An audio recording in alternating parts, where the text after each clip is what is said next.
Let's get it going, everyone. Paul here, covering for Ben temporarily with post-game live tonight. You all know the link. I'm going to share it here for anyone who is keen to chat all about a pretty epic win against the Dogs tonight. Let me drop that in the chat right now for anyone. But we'll make sure we pin a few comments along the way. My screen is screwing around at the time. Hopefully we don't have any tech issues. Lucas is already calling for grand final tickets tonight. We'll see how all that goes. But make sure, there we go, send. I wish my start menu would get out of the way. I am taking the helm for a little while here while Ben makes his way back from GMHBA Stadium. I'll throw the reins over to him there. The link is here in the chat right now. Please, if you want to come in and talk all about a Geelong 14-point win against the Dogs, there's the link to do so. 20 goals, 7, 127 beating the Dogs, 16-17, 113. It was a game of two halves, but the Cats held on when it counted, and we got ourselves a win. Get in that chat.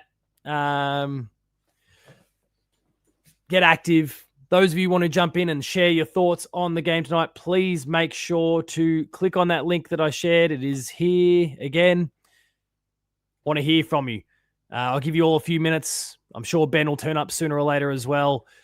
Keen to discuss this game in a little bit of depth. But I guess some top-level thoughts from me. I'm not going to go too crazy with all this, my own thoughts, because I've got the reaction video that as soon as I handball things over to Ben and I disappear, that's what I'll be going to record. So that one is live for everyone tomorrow at 9 a.m. But as I go through, I guess, the match itself, there's some obvious highlights for me. Jezza Cameron with his 6 goals. Shannon Neal, who Lucas wanted to drop to the seconds last week with 5, had his big coming out moment against a high-class opposition. Did an amazing job. Cats get the win. 11 goals straight between our two key forwards. Ollie Dempsey contributed as well. Tyson Stengel with 2. Just a fantastic all-round performance, I guess, in terms of the output in front of goal. I'm trying to double check. Where is Ollie Dempsey? Yeah, you kick 1 goal, 3 in the end. So a bit like last week, could have blown the opposition away in the end. I'm seeing our first guest for the night pop in now. John, I'll give you a moment to get yourself sorted, and then I'll drag you into the call in just a second. Disposal winners, Bailey Smith with 33, Max Holmes with 33. The Dash brothers doing an amazing job there at the moment. Guy Myers with 23 and some really important, 2 goal assists. But I reckon if I scroll over and look at some of the advanced stats there, I reckon his score involvements will be pretty high as well. He was pretty lethal inside 50, as we've become quite accustomed to over the years. That said, I can't find him in this list. Where is he? Myers. 7 score involvements on top of those 2 goal assists. Another fantastic effort there, setting up the play. Defenders did a great job. I think, honestly, if there's one area that was perhaps not our strength, and I think that's what ultimately, I think, allowed the Dogs to get back into it. And you actually, I don't know about everyone else. I think maybe it was only covered by Fox Footy tonight. I don't know. But the Fox Footy team did highlight a few times. The Geelong defenders really pushed up. They were playing a very aggressive game, and the Dogs got us out the back on a few occasions in that second half. I've spoken a lot about that launch zone and those sort of things in the last few weeks. They kind of avoided that because that's where Geelong was kind of pushing right up to. They delivered from probably 80, 90 out and then got it over that kind of danger zone for them, and did an excellent job in doing so. Got themselves back into the game as a result. Geelong probably took a little bit too long to adjust and go back to a more traditional sort of setup defensively. All right, those are my top-level thoughts. I'll save the rest of it for when I do the match reaction. Let's get John in and get things going. How's things, mate? Oh, I can't hear you. While John's getting himself sorted there. No, that's right. No, I'll stall for you in the meantime. While John's getting himself sorted there in the meantime, there we go. I heard some signs in the background. I obviously don't have the layouts and those sort of things set up. Ben has them all in the background, but as you'll see, if I click my name, for example, it's set up for Ben as the host. So as soon as Ben takes on the reins later, we'll flip that over and he can take control, and I'll piss off into the distance. So do my dicky knee thing and jump in from time to time. All right, John. Is that better? It is. I can hear you loud and clear. You. Talk to me about the game. What do you think? What do you like? What needs improvement? What struck a chord with you tonight? Improvement, not too much. I thought the game plan was pretty solid, and I thought the scoring efficiency tonight, I think, is what won us the game. Finishing, it should have been on, what was it, like 27, 127 to 16-17. I mean, the 5 Bulldogs hitting the post was fortunate for us, and it felt like there was so many opportunities where the Dogs could have won the game and left on the table. But I don't think I want to take that away from what a great all-round win it was from us. I feel like there's like games where once or twice a year we really step up and play a really, really competitive, awesome game. It's sort of like that Geelong Cats that you've known for the last 15 years, 16 years. And so I think that came tonight, and it came at the perfect time, because it feels like sometimes against like GWS it wasn't the case, and against the Saints it wasn't the case. But tonight I think we were on the right side of it. Yeah, I'd agree. There was times, obviously, especially in the second half, where the Dogs really came at us, and every single time it felt like Geelong, okay, we'll take it up another gear and we'll just pull away a little bit again, or we'll just maintain that arm's reach between the two teams, especially again late in that last quarter, when it really came crunch time. Can I ask you, Paul? I haven't had the chance yet to ask this season. So what's the overall general sentiment on the Hoops crew of Bailey Smith this season? The sentiment from the community, you mean? From you and the Hoops team. Where do you guys feel like you fall on it?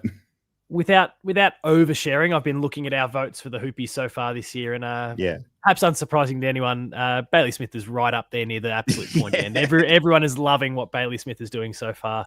Obviously, there's a lot of media buzz about him being there or thereabouts when it comes to the Brownlow. I don't think he hurt his chances at all tonight.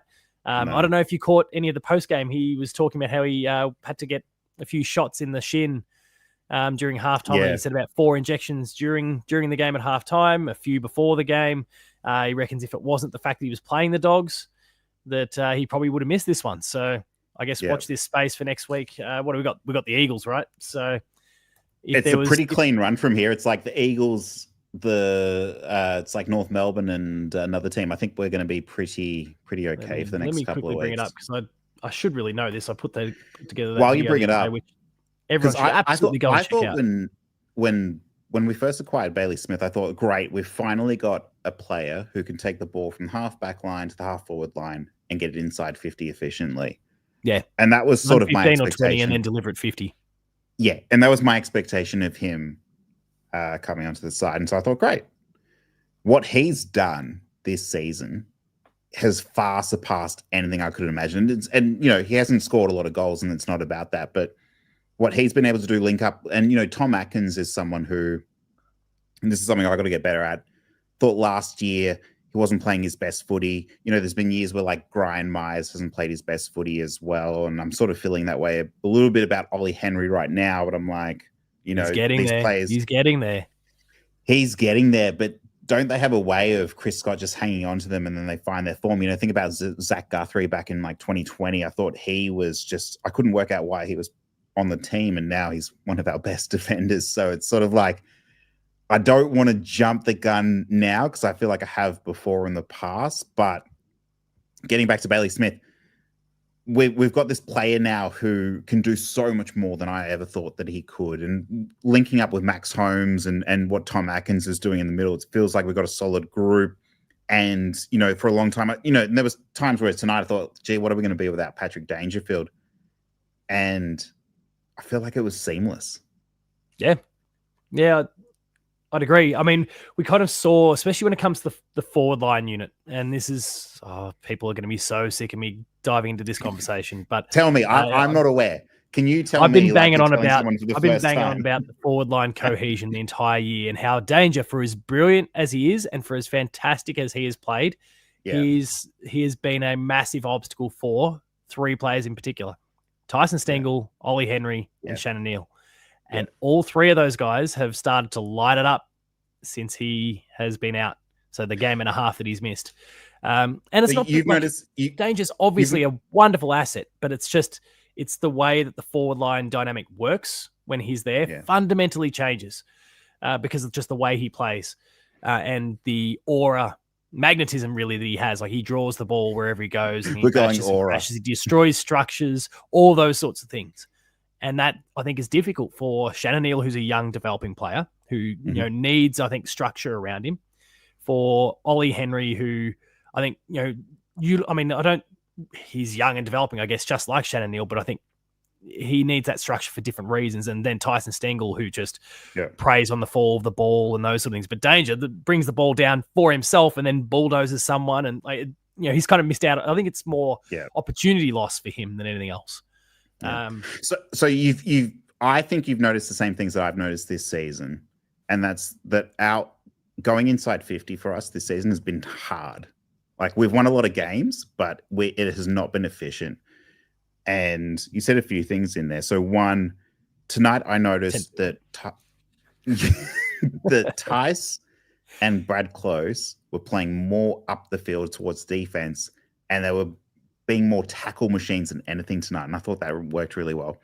Other thing you said was you're talking about Ollie Henry, and what was the other thing you were saying?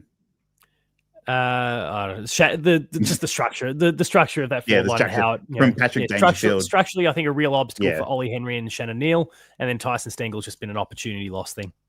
Yeah, I felt like going inside 50 tonight was way more efficient, and it showed on the scoreboard. Think about Shannon Neal, 5 goals, Jeremy Cameron, 6 goals.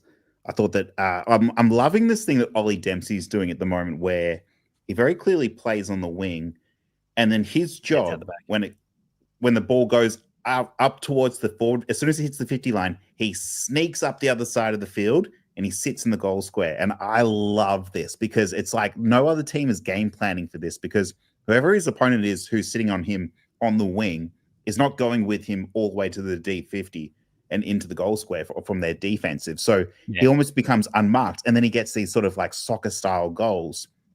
He's crumbing everything in this game plan. Well, he got robbed tonight. I can't believe they took that away from him.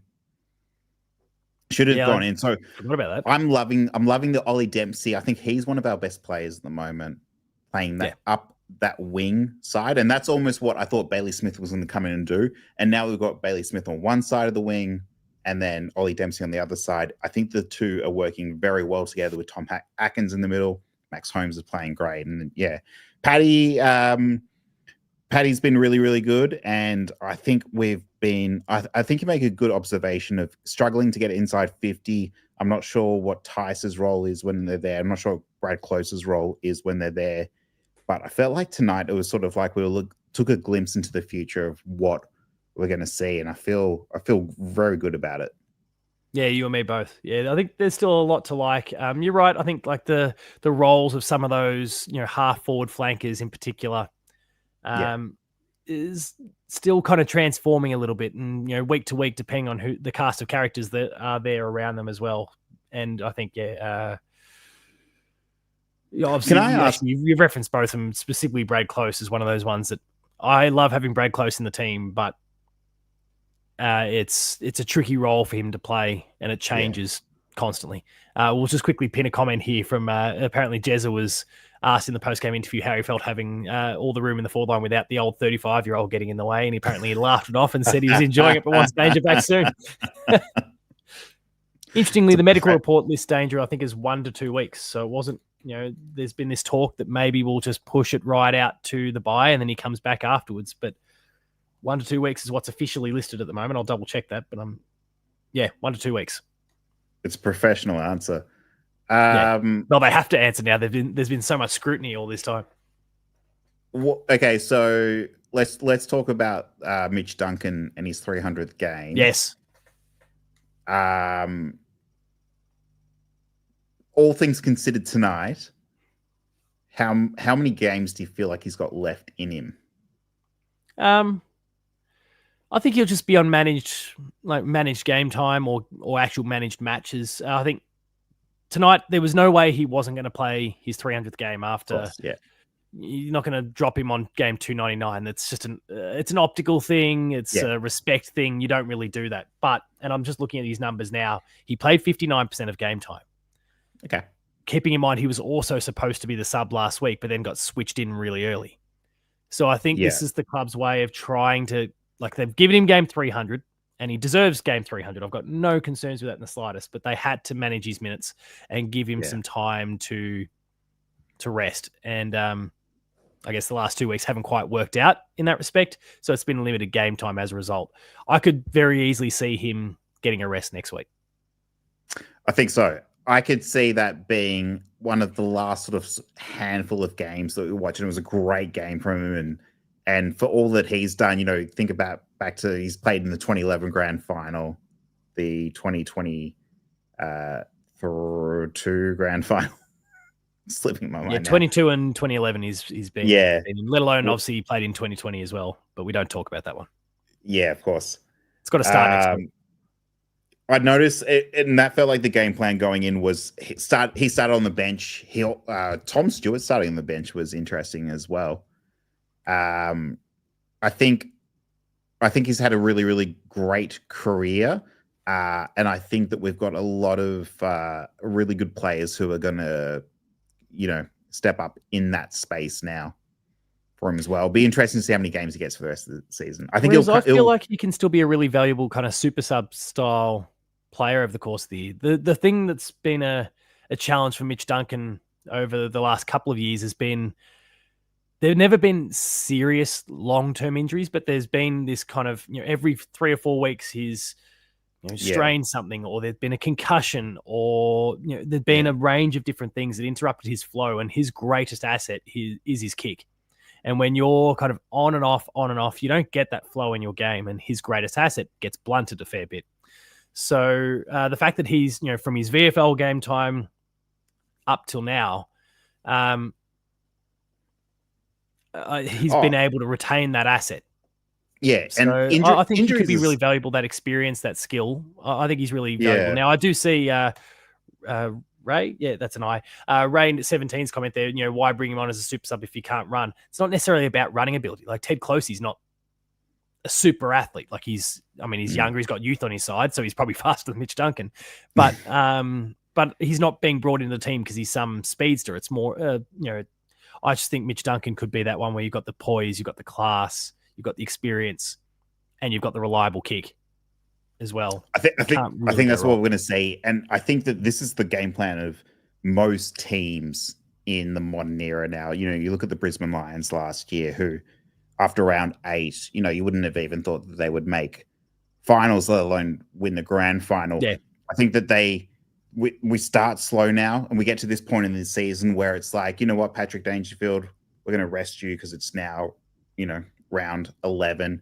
Mitch Duncan, we're going to rest you. And then once we get into round 18, 19, we'll start bringing you guys back in. And that's when we really make a run for the finals, which I think we have faith in. And that's what I'm sort of saying, was it's good to see Mitch get this tonight. And it was a huge game. You know, it was one that I was very nervous about all week. And then we're going to go into sort of a couple of more easy. Did you get those next 5 games that we play? Maybe I'll have a look. Yeah, I did have it there, and then I quickly flicked away. But hang on, let me bring it back. It is West Coast next week, though. It's Gold Coast the week after that. Essendon. Where are we? Brisbane, and then the bye. Yeah, and we're playing the Suns in Geelong as well. Essendon. And the big challenging matches at GMHBA, which is good. Yeah, exactly. So I think that this is a good time to see what we really have in our future. And it's come at a point in the season where we're in the middle now, where we kind of want our young guys to really carry the team for the next sort of probably 4 to 6 weeks. And then we'll get our vets back and everyone will be healthy, and let's go into the finals from there. And that's kind of where I see Mitch Duncan at this point. And then to Ethan's point, obviously we can't rest everyone at once. There's a nice block of, you know, 4 games here where we can kind of manage players across that. You don't want too many out at once. But who are the players that need to be rested right now? It's obviously like Danger and Duncan, and then who else we got? Like I wouldn't mind resting Tom Stewart for a little bit longer, because I felt good. Like, think about our defense tonight. So at halftime, the Dogs had 38 points, was it? And I realized that it got Yeah, it was blown out pretty limited. I can't after remember them. I exactly, thought but we kept things pretty contained. So they were 45 points to 45 to halftime. halftime, Oh no, which, sorry. Yeah, sorry, which 45 to halftime. Yeah. yeah, all things considered, I thought was a pretty good position to be in. And I thought Jack Henry, who is another player who I've sort of been really critical of over the last couple of years, I think he's played a really good season so far when he's been healthy. And tonight, he had one of these. He had a really underrated spoil where Dogs were getting momentum in the second quarter, and the ball was, right on the halfway line coming through, and it would have been easily been a Bulldogs mark. I can't remember who was going to mark it, but he just came through and smashed through over the Slid ground. in And I from the think, side and took it out. Yeah, there yeah, was some and really that was great just, defensive spoils. it's like that 1%er that you want to see from Geelong, and I haven't seen that in a long time from him, where I feel like he's been playing injured, but now I feel like he's always sort of like stumbled over his own feet, where he's now at this point where he's playing some very professional football. And I think our defense, all things considered, like you look at the names, it used to be a juggernaut to be scared of. And now I feel like, it's Jack Henry, Sam DeKoning, Zach Guthrie, Lawson Humphreys, Mark O'Connor would make up the bulk of it. And you wouldn't think much of that, but they hold down the fort well. Yeah. Despite the triple figure loss tonight. Yeah, look, I mean, it's a strange old game. It was a fair old shootout in the end, so I don't think either team should be overly worried about the significant score put against them. I felt like it was really like two very good teams just going at it and going all out and seeing what they had. And bit of a the first half was, the first half when everyone was, fit and not so tired and ready to go, it was very competitive. And then eventually the wheels came off, and it came off for both teams as well. And I mean, when the Dogs got it back to within, what was it? Like they tied it up in the fourth. They leveled it up, quarter. Yeah. So that was good to see. I mean, it was tough for the Dogs in the second quarter. What did they get? One goal for the entire second quarter. Yeah, the very end from Aaron Norton, that one off the ground. Yeah, that sneaky one they got. Norton got a few sneaky ones tonight, which sort of they got lucky on. So, yeah, all in all, I thought our defense was good. The scoreline wouldn't reflect it. Thought we played really well. I thought Zach Guthrie was really good. He was getting a lot of intercept marks and intercept possessions. So it's sort of like those 1%ers where, like the ball is playing inside our defensive 50 and the Dogs are moving the handball around, and then he just intercepts it at the last second. And that's just enough to get it through the middle and up the corridor and then up into our forward 50, which we saw. I'd say the defenders read the play really well tonight. Obviously there was moments, and like I said, I think there was a structural change probably required a little bit sooner. Ultimately, that I think comes from the coaches. They needed to probably cotton onto it a bit sooner and activate something. But to our point before, obviously about the defenders pushing so far up the ground. But in terms of actually just reading the play, recognizing when there was an opportunity and making a play on the ball, they did a fantastic job in that regard. The forwards also doing the same thing, playing that defensive role and pushing backwards. Intercepted really, really well, and then the wave just took off. It was very when that intercept would occur, it was very GWS style. The way that just the seas. I mean, it's not as cute and novel as the orange tsunami, but the blue and white hooped tsunami that came pouring through on quite a few occasions through that second and third quarter was really, really impressive.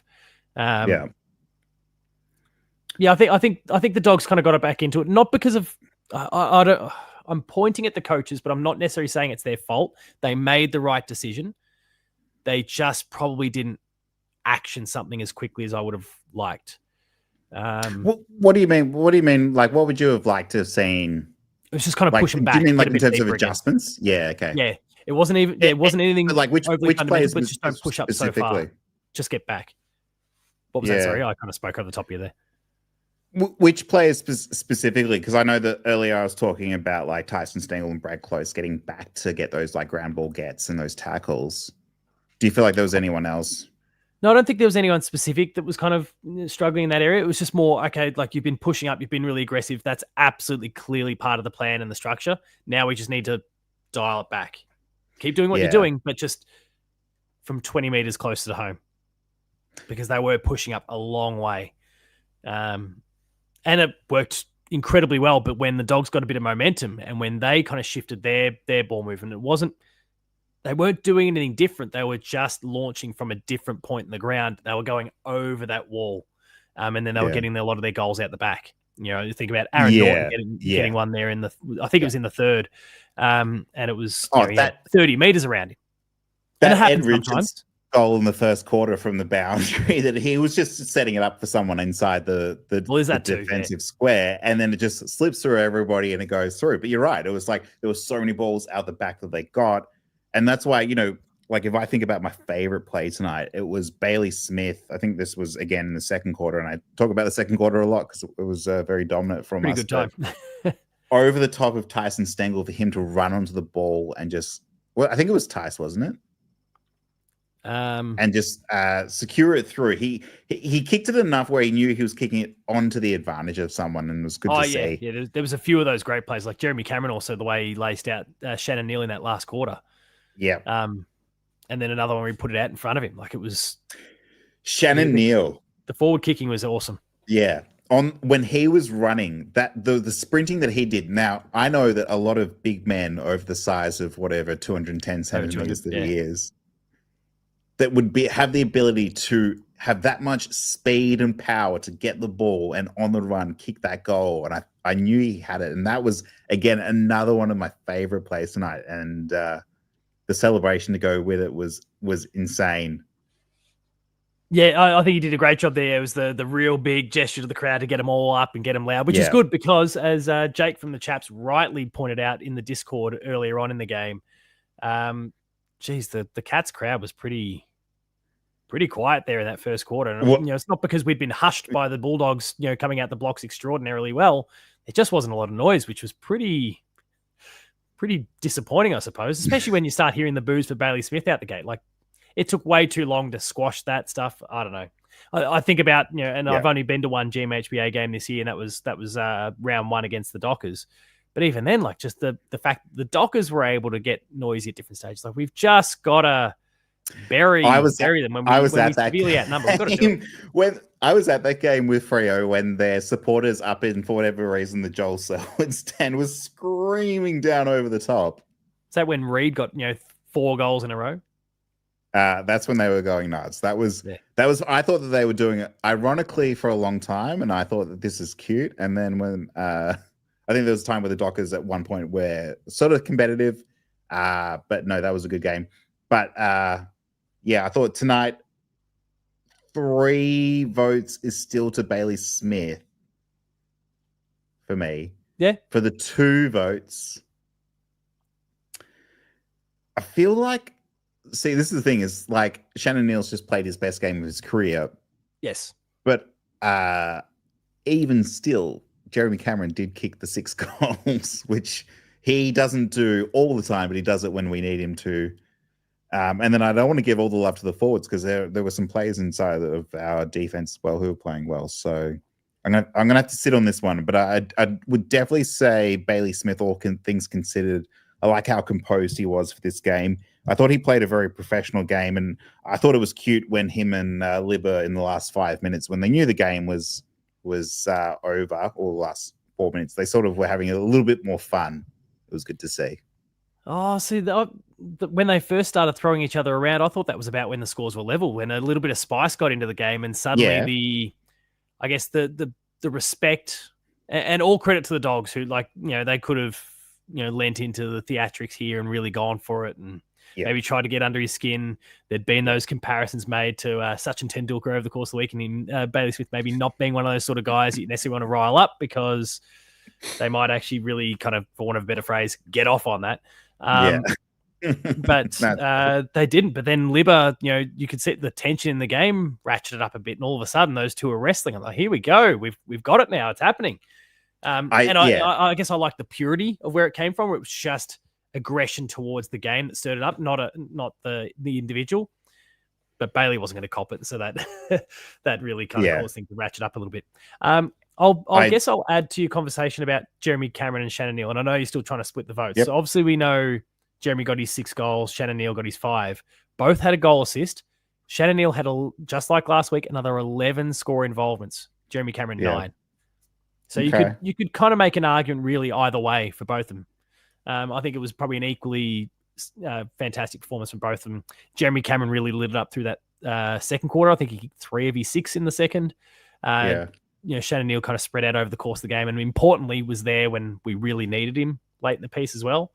But there's pros and cons to both. I don't think anyone could be blamed for slapping their votes on either player in either order, really.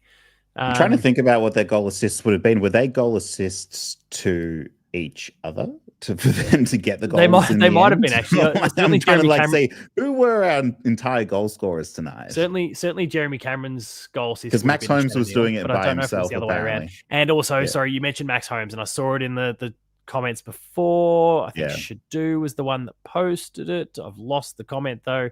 There it is. My favorite goal was the Max Holmes running goal. The commentary jumped all over it, suggesting goal of the year. And look, it's going to be there or thereabouts. I mean, we've seen goal of the years won in similar fashion. I think of Buddy Franklin all those years ago. The only thing that made, I think, Buddy's probably better than this one is that Buddy had to play it well. I'd say on his hammer, but he was never going to catch it. He was never going to get caught in that scenario. Max Holmes had an absolute paddock around him. But he was also right on the boundary as well when he kicked that. Yeah. Wouldn't quite Max Holmes lined it up. Those two. There's similarities, but yeah, you're right. There's also some differences too. But an excellent goal, and certainly it's going to be up there for goal of the year. I don't think there's any doubt that, well, it's the first game of the round. Surely it's going to be a goal of the week, but whether it's goal of the year, we'll wait and see.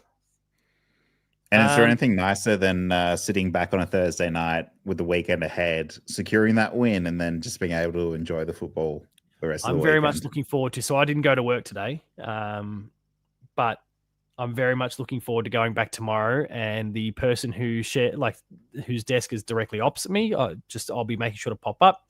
She's a Bulldog supporter, and she's been mouthy all week. And people have seen and heard me on this show. Like I can be a mouthy little shit from time to time, and that is exactly what I plan to be.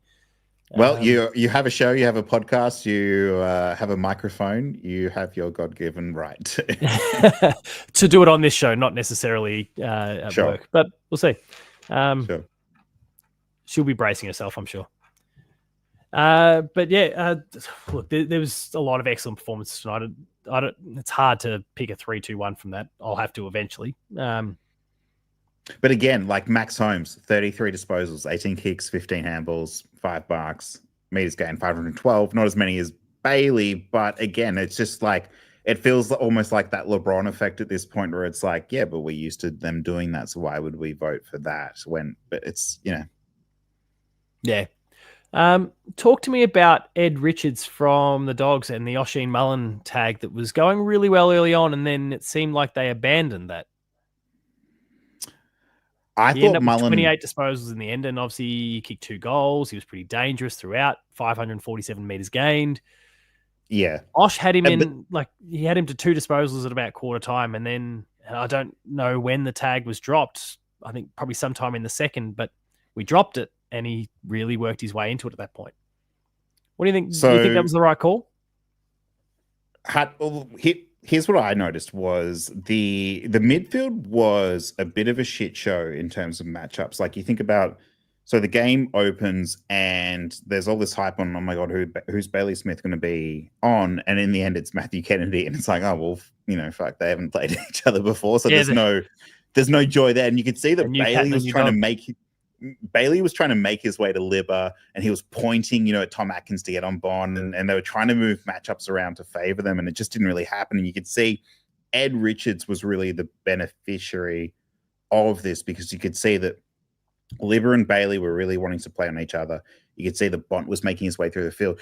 And at that point, when Ed Richards, and I think it's hard to say because he played a very good sort of first half, even though, Mullen had something on him. But then I feel like the game opened up in the third quarter for the Bulldogs in a way where, we fell off. And I'm not sure. Like, I think that Mullen plays well through the half backfield to the mid.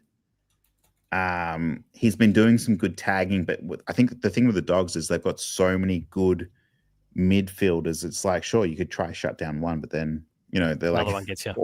Four more pop up in their place. And so what are you going to do? I'm not going to, I think if they want to at that point as well, you got to remember, like after half time, I thought we were very in control of the game. So, maybe we were trying to change it up and get him some more experience or get him to do something differently. Hard to say. I've got another name I want to throw past you. I guess I'm only going to be here for a limited time before Ben takes the wheel, and I think he's only. How's Ben coming on? Did Ben go to the game? Ben was at the game, so that's why cool. I've kind of kicked off the stream tonight. But he messaged me, what's that now, about 15 minutes ago saying, you good to keep going for another 15, 20 minutes? So the answer was yes, Ben, but I will be handing the wheel back. But I've got thoughts on Sean Manor. Before I launch tonight, but also I guess the last few weeks, I've got thoughts on Sean Manor. Before I tee off, you feeling positive, negative, somewhere in the middle? Are there certain aspects you're unhappy with? What are you thinking when it comes to Sean Manor? Statistically, he put up a good game. 2 goals, 21 disposals. Before I guess, pop my little 2 cents in there, I'll let you go for it. He has surpassed my expectations of what I had this season based on what he played last season. I think, here's what I'll say. One thing that Geelong as a football team, a football club do really well is we notice when people are playing extremely well in their first couple of games, we almost like to catch lightning in a bottle. Like think about Brad Close when he burst on the scene, kicked 2 goals in his first game. Think about Brian Myers. Think about Lawson Humphreys last year in his first couple of games. It's like this guy's got something and we can see it. And I think that was Sean Manor as well. Maybe a little bit slower, but I thought he played the first 3 or 4 games this year as one of our key players. And you can see that in the voting from the Hoops crew. He has been in there every couple of weeks. Now, he had 2 goals tonight, I think I saw. Yeah, 2 goals, 1. Yep. From 21. So he was around, maybe didn't feel like it. I mean, 21 disposals, that's a lot. So I'm very happy with how he's playing at the moment. And I would put him as a every week starter for the team. So I would agree, but Matt Turner has very conveniently, right on the moment I was about to speak, nailed the one thing that I've got a concern with. Okay, yeah, sorry, but you can't put that on Manor. That was every player tonight. That wasn't just him. No, so I guess my concern, this has been a pattern, I would say, for as brilliant as he was during the Hawthorn game, he's been getting run down. He's tried to bite off a little bit too much lately, and I think he just needs to adjust to it. So this is not some major criticism because he's doing so many good things, and like you, he absolutely is a walk-up starter. No concerns about that whatsoever. But I think there's still a bit of an adjustment here where when he was in that VFL system and he was doing it for quite some time, he was like the rock star player of it. And he could part the seas and he could make this magic happen. He was the top dog. He's not the top dog here. And he tries to make plays like he's that rock star that's going to make, for want of a better phrase, manna from heaven's just going to fall down upon us when he picks up the ball. Okay. And he's not delivering, and he's getting chased down. He's hacking a few. He's doing so many good things. Again, 2 goals, 1. He's getting his goal assists. All of those sort of things. Ben must have arrived because there he is. I can see him in the background. Yeah. But because we've got who's this prick sitting in my chair. We'll see you soon, mate. So but yeah, I think it's that one aspect. And Matt nailed it really well. He just needs to look a little bit more than he is. Okay. I disagree with the sentiment that Manor is the one who needs to lower his eyes. I thought there were heaps of players tonight that could have done the same thing. Or, think about like there were a few that Brian Myers got inside 50 and it was just a little bit too short. I think you were making I think we as a football club have a lot of very safe plays that we play. And when we see someone playing a little bit spectacular, and think about that was Ollie Dempsey last year, it works sometimes. It doesn't work a lot of the time as well. But at the end of the day, you can see that play is trying to, like you made the expression, trying to catch lightning in a bottle. I think when it works for us, it works really well. And I'm happy for a player. Like think about if Bailey Smith, who has been doing similar things, biting off more than he can chew, but it works for him because he's an experienced player. And I'm okay with Manor trying to take the same sort of chances because it's not like where the Bombers where everyone's trying to be Superman and try to, and they're just to not. make a play every second. I'm okay with it for now. It's not like it's hurting us so much to the point where it's definitely not a major concern of mine. I think it's for me, that is the one area in his game right now that needs a little bit of work. And you're right, tonight he wasn't the only one. Sure. But in his case, I guess I've noticed it for about a month now, where there's just been a few opportunities where, and the rundown tackle against the Pies, for example, like he could have and should have disposed of it. He had lots of time and opportunity. No, but I know that's one example, and I don't want to get too that was an bogged down insane in one. Bobby Hill play. That wasn't a Sean Manor. I don't want to get too bogged down in that one. Yeah. That is, I guess, a really obvious example that I think reflects a few other similar acts that have been less significant in the last. Because I think Sean Manor played that ball like any other player, like every other player would have. Yeah, sorry.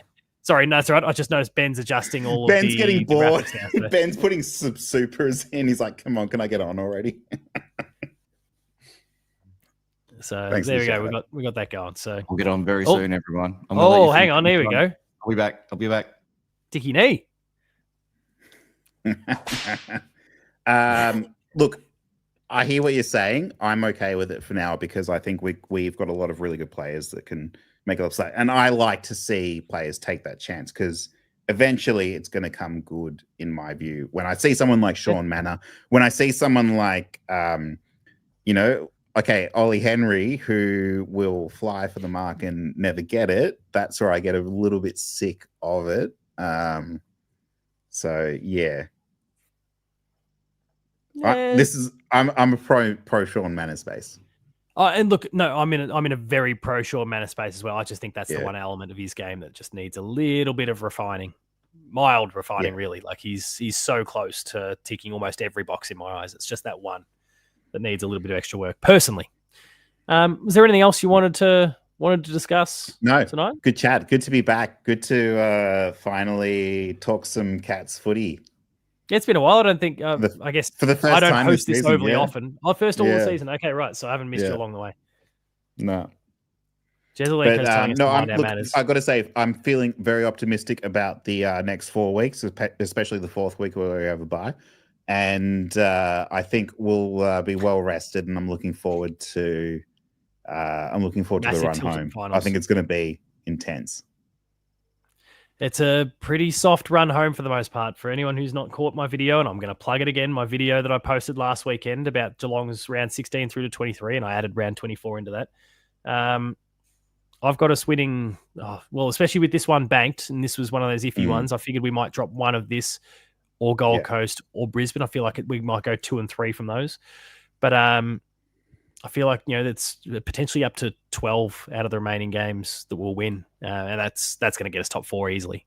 Sorry, that will include now the Port Adelaide and Bulldogs win. So I guess 10 out of the remaining games now at least is going to position us really, really well. So just the last thing I'll say, I'm so excited / nervous to see what that Mark Blitzarves behind from the GWS game, how that 4 points affects us come round 24. It'll be interesting. Hopefully it won't matter. Hopefully it won't, but it will to some capacity. Well, yeah, maybe it matters for GWS. Maybe they sneak in a way they didn't. Yeah, there's all sorts of combinations and permutations out of these sorts of things. So, yeah. Ben's doing a great job with some of the graphics there. Yeah, shout out to Shannon Pizza. I've done an awful job of that so far. You can just drop the graphic over all of our faces if you want now, Ben.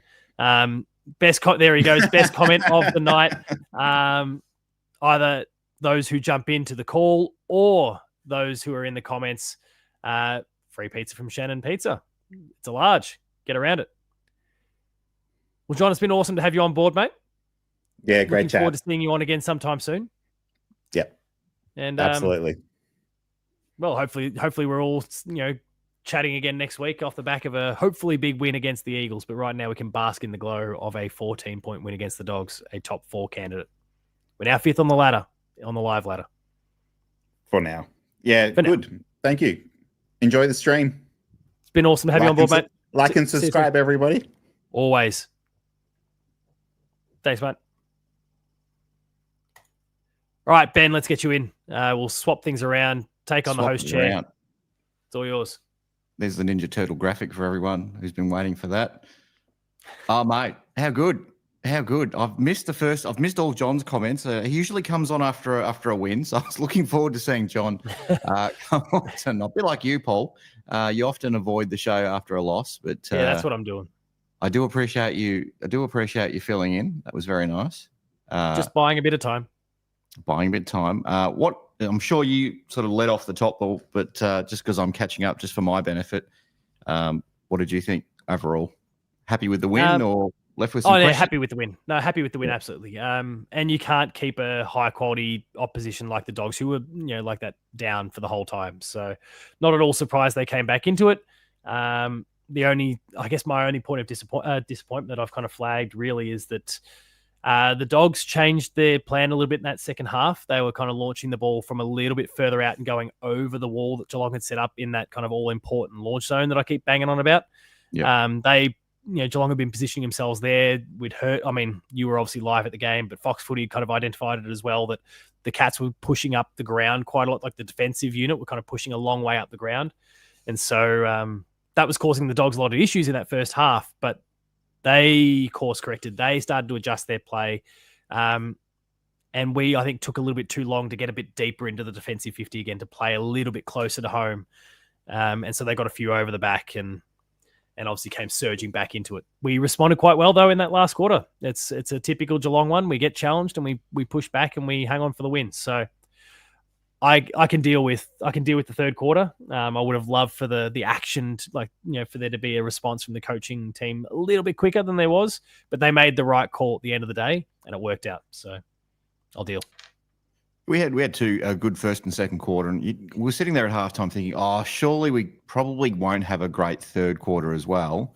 And what do we kick 5 goals to their 7 goals? So it wasn't bad by any stretch. 5-1 to 7-4. Yeah. So it just kind of, the Dogs just started to wrestle momentum back a little bit. I noticed that Bond seemed to be going through the midfield a little bit more than he was in the first half.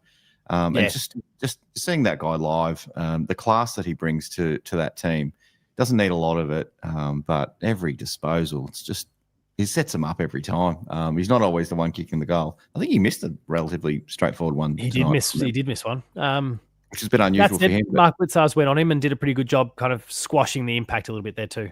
Yeah. So he almost, I'm in the crowd. I'm like, I'm trying to find something smart to say about him and have a crack. And then I said to Mrs. Hoops, I just can't find anything bad to say of Bond. I love the guy too much. I wish he played for us, but no, it was good. It good. Looks like he's about to kick off his contract negotiations and sign up as a Dog again. So all that ridiculous speculation about him leaving can go away pretty soon, I think. Are you saying there's no video coming for the Bond? Are we saying I'm definitely not preparing a video that's pitching Bont as a cat, because that will not happen. All right. Okay. That, on the other hand, stay tuned for Rowan Marshall, everyone. Stay tuned for Rowan Marshall. What about Sean Darcy? Injury prone, probably too. I don't want him, so unless you want me to pitch a video which is me explaining why I don't want the guy. People, you should have heard Paul talking about Bailey Smith a year ago. What'd you call him? Bailey Smith. Yeah, Bailey Smith a year or two ago just didn't want a bar of him and. No, I didn't say that at all, because I already had people on the inside telling me that was the most done of deals. It was more just I'm going to crack my jokes while I can. I'm going to crack my jokes while I can before I have to put them away and be a good supportive Cats fan. Yep, no, it's all forgiven now. We love Bailey. We love everything Bailey does, and hopefully long may it continue. Well, do you want to get going? Do you want me to take over? All right, you kick my ass out of here. Fuck you. Do you want to do a menage a trois or probably not? No, we'll leave it there, I think. A podcast menage a trois, right? Okay. A podcast menage a trois with the man from San Fran. This is where we need Lucas. If we're going to start making all these sexual references, this is where Lucas and Mrs. Lucas. Oh, not Mrs. Lucas. Lucas's mum, which is a possibility. Yeah. Oh, hang on. Possibility. Have you set a goal? I have.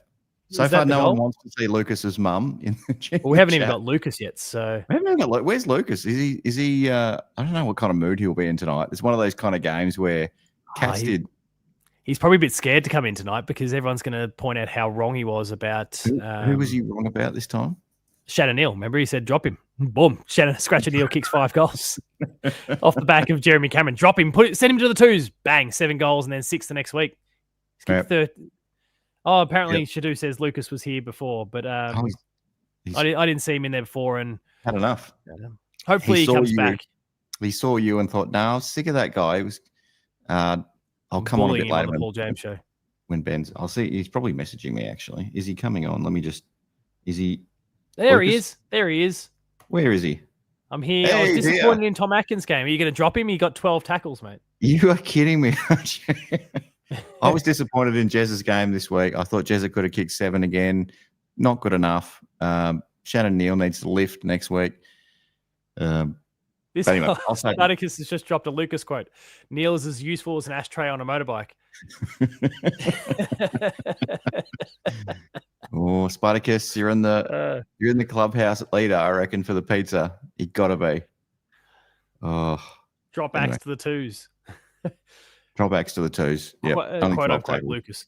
5 clearances, 12 tackles, 16 disposals, all from 74% time on ground.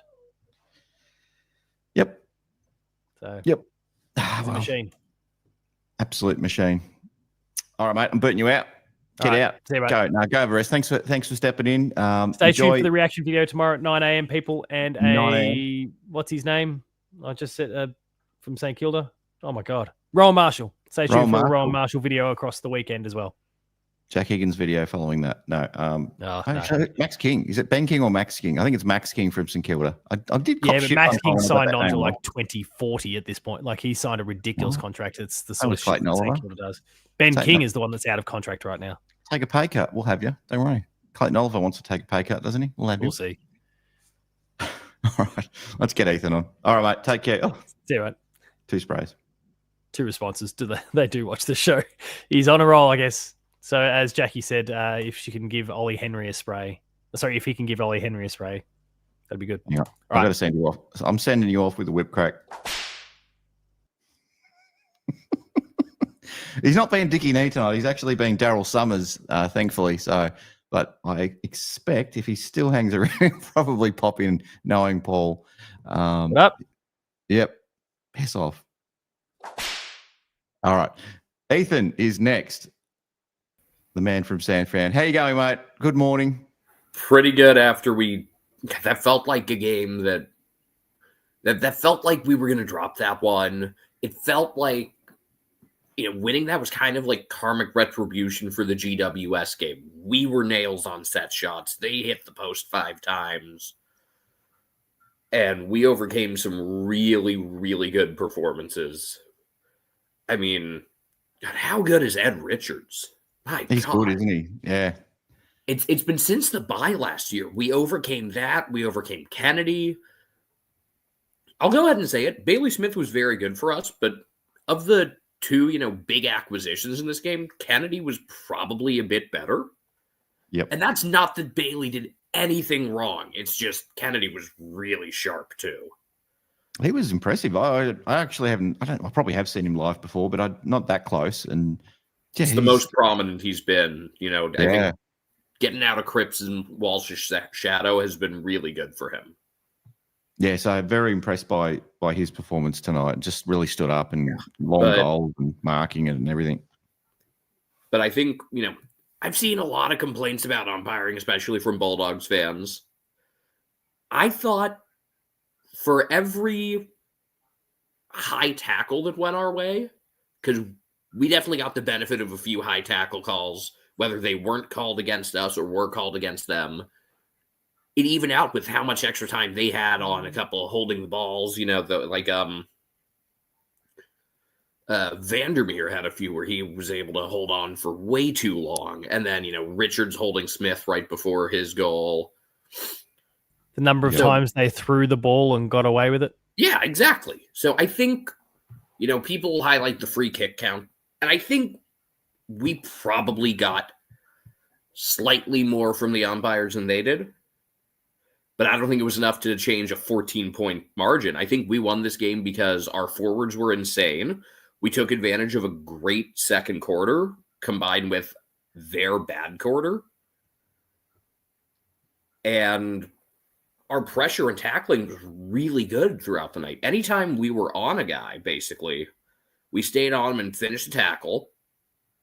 When you look at the 113 we gave up, I think you really got to highlight a couple things there that need to be improved. Because, again, I thought our tackling was good.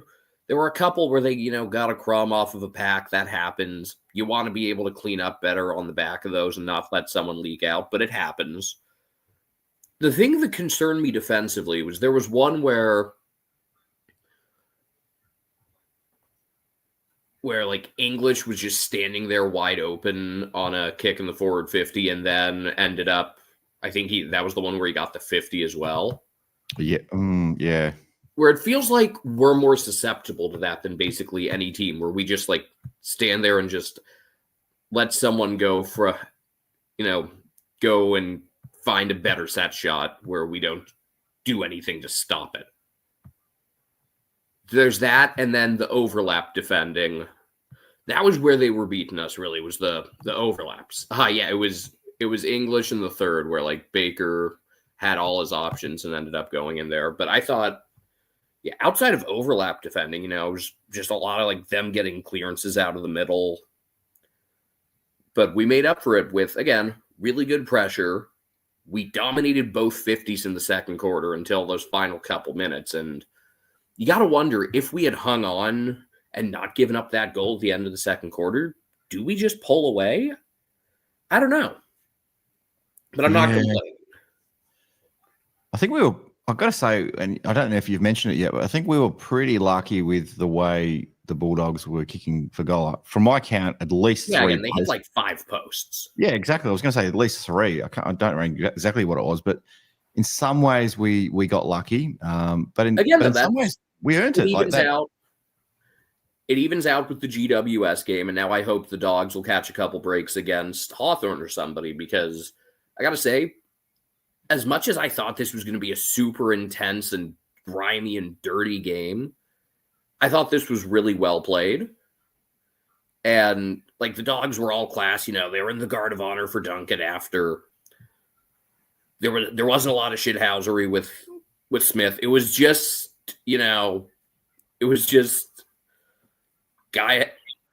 guys playing football, and it was about 2 really good teams on the Oval. And I think, fortunately, we got a great game out of our forwards. Shannon Neal, who had, how many did he drop in the first quarter? And to recover from that and kick 5. Not just to kick 5, but to recover from a bad start. Anyone can have a good game when things are going well. But man, to go from that start to finishing well, normally young players aren't able to do that, where they struggle early and manage to get it together late. So that was super encouraging. I loved our forward line altogether. I thought, I guess because we were leading, we chose to sub Ollie Henry out. I probably would have gone like Jed Buse or something, because I thought he had a couple of turnovers that hurt us. But I mean, Ollie Henry, since the game he got dropped to the sub role, he's been hustling harder. He's been doing his business. He didn't seem like he impacted the game a lot today.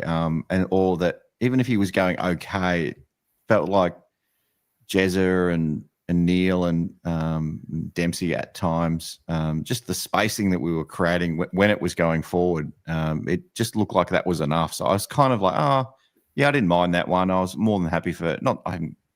I haven't been overly happy with Henry, but I felt like he'd been doing enough to stay in the side. And so that makes sense to take him off, and couldn't think of anyone else you'd want. I thought, mate, would they do Duncan? I don't know. Yeah, I thought it was going to be Hughes. That's who I would go with. Hughes is probably the one that maybe they could have looked at. But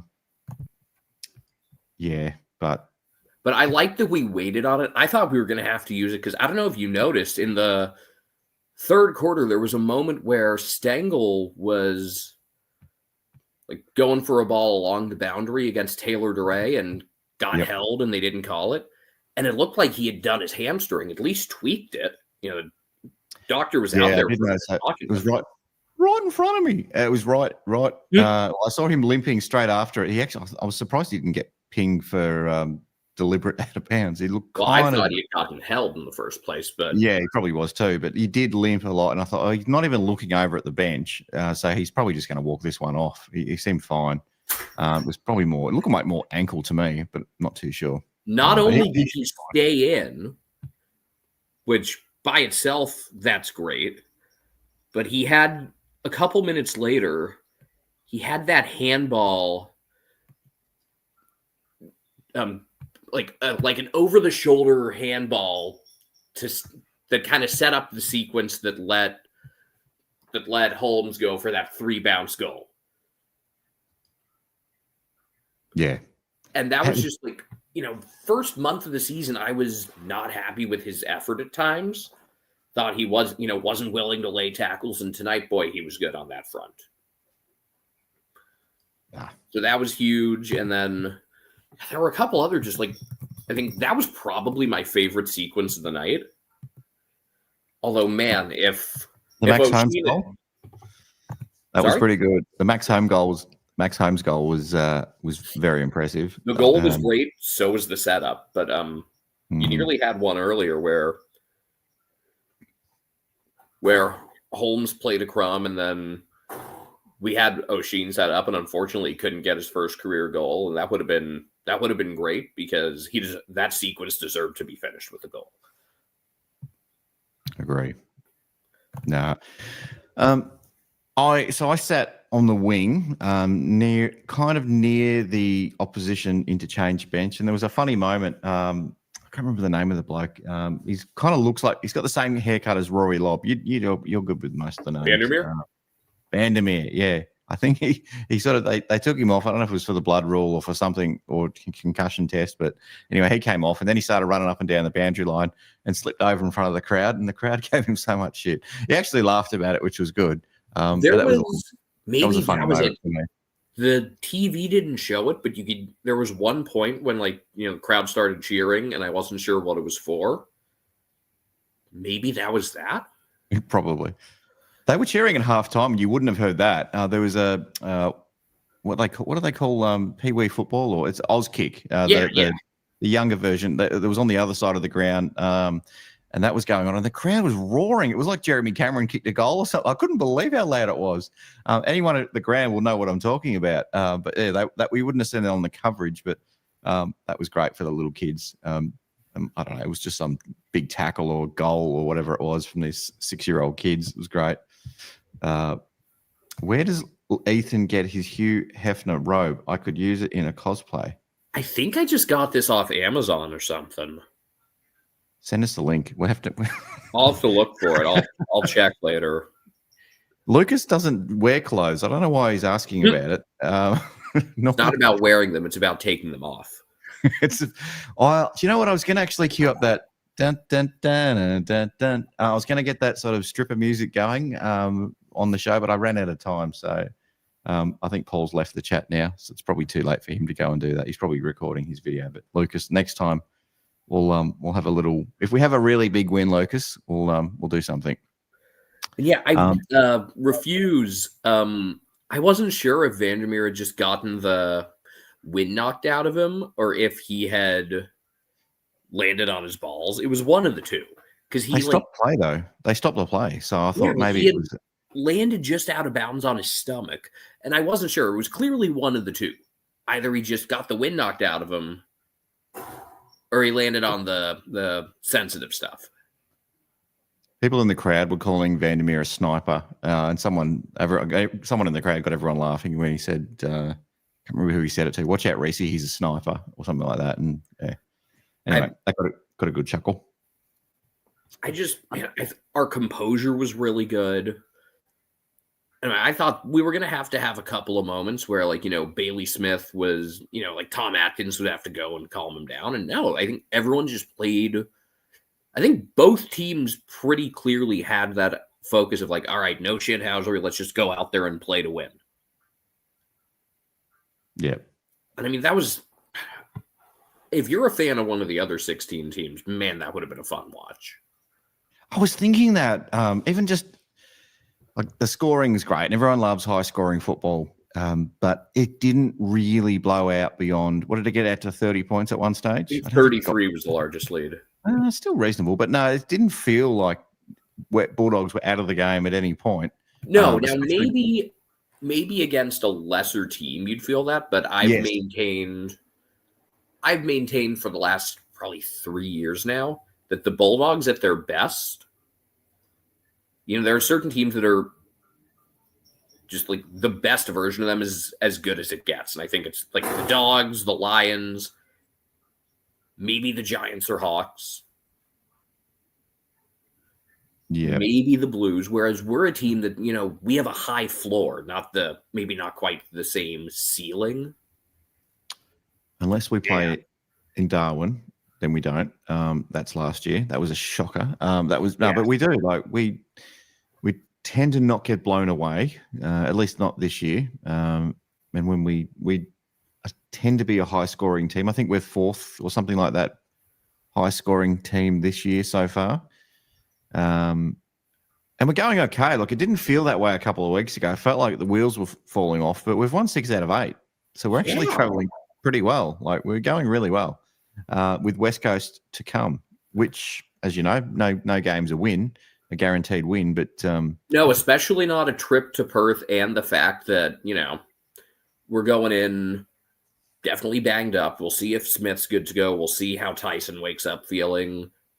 I know Danger, they said 1 to 2 weeks. There's no way he's playing. He had even said when he had talked with Mitch Cleary or whoever it was, he's hoping to be back for the Suns game. We knew that. So we'll see who we get in there next week. And, we got to take him seriously. I'm glad we're going to be facing a team that's not winless anymore. So thank you, Saints, for giving them one. It had to be St Kilda. Yeah. I said that on my tipping video. Playing with Marvel, and, they're the Harlem Globetrotters, but never again. And then actually, I want to play all our games at the MCG. I get too nervous watching games at Kidney Park now. I love it, but why is it? It seems like, and maybe it's just the way the stadium's mic'd, our crowds at the MCG have been way louder than our crowds at home. It didn't feel like until the Neal goal in the fourth that you really got that crowd pop that I was waiting on, because it seemed like such a high intensity game, and one of the most anticipated games we've had in ages. I think I know the reason. It's just my opinion. Geelong's always had a 95% home crowd at home games, roundabout. Sometimes we had a few hundred seats available for opposition supporters.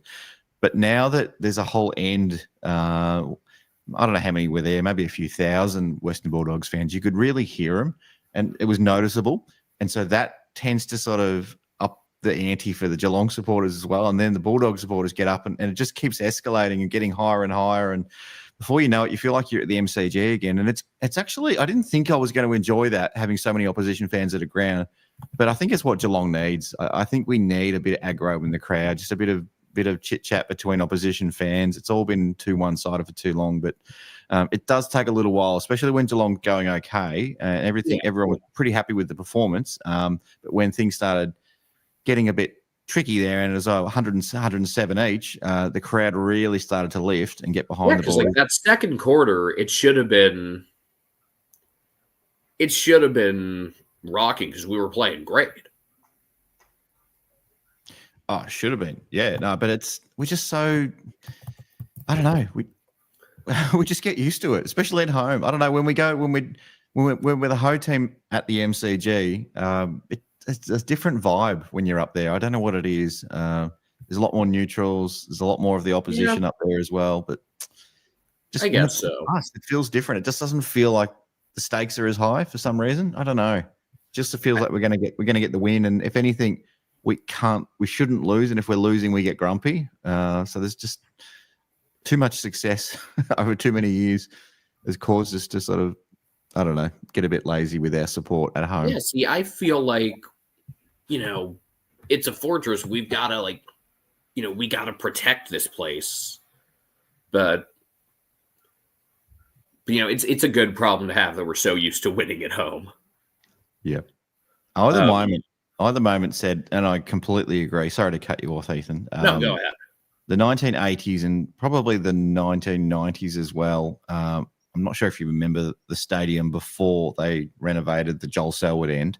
But that was just mostly standing room area. And even if you go a few more years back, they had maybe 4 or 5 rows of seats on the boundary line at that end. Almost all along that side of the ground, So really. a little like maybe like the stadium in Hobart. Yeah, exactly. So it was mostly standing. It was mostly, people that, I don't know, maybe just come along, pay their $10 or $15, or maybe not even that for the ticket. Just wanted to go along and get drunk and have a bit of fun. And maybe the kids would come along and they'd just be swearing, and it was a totally different crowd environment. It's really sanitized now, which is in one way is really good for families. In some ways, they've lost a bit of the spirit of the stadium that was there. You'd like it to still be louder. You want it to be accessible to everyone, but you want it to be louder. Exactly. So, like I said, overall, it's probably a good thing, but we've lost a bit of that, that personality in the outer, as it was known. One sec, I have a cat named after someone who had 2 assists tonight that wants out of my room. Be back in about 10 seconds. Okay, no worries. Grind's making. I love it when Grind comes on. I love it. Probably a good opportunity for me to. I think we've already got the guest link in there. There's no one in the queue, people. So if you don't have to wait tonight. So if you want to come on after Ethan, share your thoughts. Grind is tucked under. No, Grind's not under the robe. I thought maybe Grind. He wanted out of the room. If you heard if you heard anything, it was him pulling on like the doorstop, which is like a spring. It goes like the twang. There were 3 rows of concrete bench seats from the Jack Jennings stand around to the old Hickey stand. The rest was standing. You could climb on the fence at Moorabool fairly easily. Exactly. Yep. And there's a stand. You'll see it when you come down to Geelong. Was it round 20, round 21? You'll see 21 and 22 will be the games I'm at. Port, which is a Sunday, and then Essendon, which is a Friday. There's an old stand, maybe holds 20 people. It used to be still is called the past players stand. It's basically where, as the name, you'd think past players would go and sit in there and watch the footy. And they've moved that to one of the adjacent ovals now, but it's still there. It's a bit of piece of history if you. Oh, that's cool. I'm a sucker for stuff like that. Yeah, so you can just go and sit there and just chill out for a little bit. So if you've been around in that period of time, sorry, young kids watching today. But yeah, I like to check it out every now and then. I'm in a couple of weeks, I'm going to be looking for like the marker of offense of an old baseball stadium. So I am all in on stuff like that. Yep. Bailey Smith is a scrumptious son of a bitch. He's a good looking boy. I don't care what team you play for. He is a good looking dude. There's a reason he's got so many Instagram followers. Actually, a couple of people I know here that don't know the first thing about footy follow him because, look at him. Yep. And I thought he was very good tonight. I just thought there were others that were even better. I'm looking at the poll. We've got Jezza and Bailey Smith are neck and neck on 33%. We've had 66. We've had 66 votes. Because I don't think, as much as I like him, if I'm doing like a coach's votes covering both teams, I don't know if he even cracks that. And spoiler, he's not going to be in my 3 for us. He's probably 4th. Yeah, possibly. Because there were a lot of good contributors tonight. I think this is once again a game where you can feel like we didn't have too many negatives. I didn't think Jed Buse was very good. He had a couple of bad turnovers in the second half, but other than that, we probably should have gotten Brad Close more involved. Because on a per-touch basis, I keep saying this, he's as good as it gets. 6 score involvements from 8 disposals. Brad doesn't need much, does he?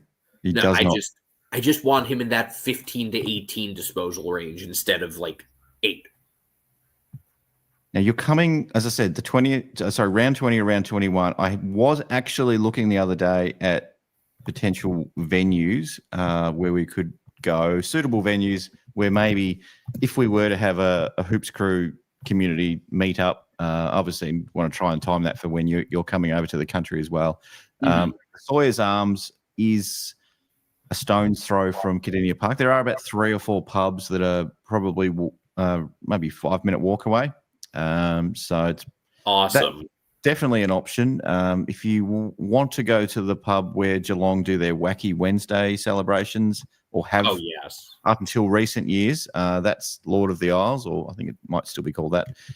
That's sort of the same distance away as well. It's got more of a indoor-outdoor sort of arrangement, to bit of both. So depending on the weather, I mean, it's all undercover as well. But there's some options there. So chat. Hopefully, the people in the chat, a couple are keen to come along to that, but interested to hear suggestions on where we should organise a catch up for Ethan. Probably. I don't know if it's a pre-game or a post-game. Maybe it's both. See how we go. But that Port game is definitely going to be the best one for that, because the Essendon game is a late one. So yeah, I was thinking it's a Friday night, whereas Port's like a 3:20 on a Sunday. So it's either a lunch, a 12:30 start, walk down with an hour to go. You probably want to get there a little bit earlier and absorb all the atmosphere and all that sort of stuff. But yeah, either a lunch or a drink after the game, and people come say hi. That'd be nice. Absolutely, it all ends at Lammy's, apparently. Do you know what? Yeah, it looks like I've never been to Lammy's in my life, and I've lived in Geelong for 40-odd years and never been there. Yeah, it looks like Lord of the Isles is now called St. Lord's. Yes. I might reach out to a few of them. Good looking menu, yeah. See if we can get a Hoops Crew discount, maybe. And then shameless plug, definitely going to hit Shannon Pizza. And then we've got a few other things, just various breweries and things like that I'm looking forward to. Squire's Loft. What's the other one? Why is the name's escaping me? It's a little bit further away. It's in Geelong. Squirrel. No, God, I absolutely butchered it, chat. I think you know who I'm talking about, though. There's a little brewery a little bit further on. It's probably a 20-minute walk, maybe 25-minute walk to the ground. But that's an awesome place for catch-ups as well. The chat's going to just tell me any moment now who it is. I could probably look it up anyway. I'll figure it out. I'll be looking through all of that stuff in the coming weeks. I forgot that one. It's late. It's Thursday night. It's midnight on Thursday night.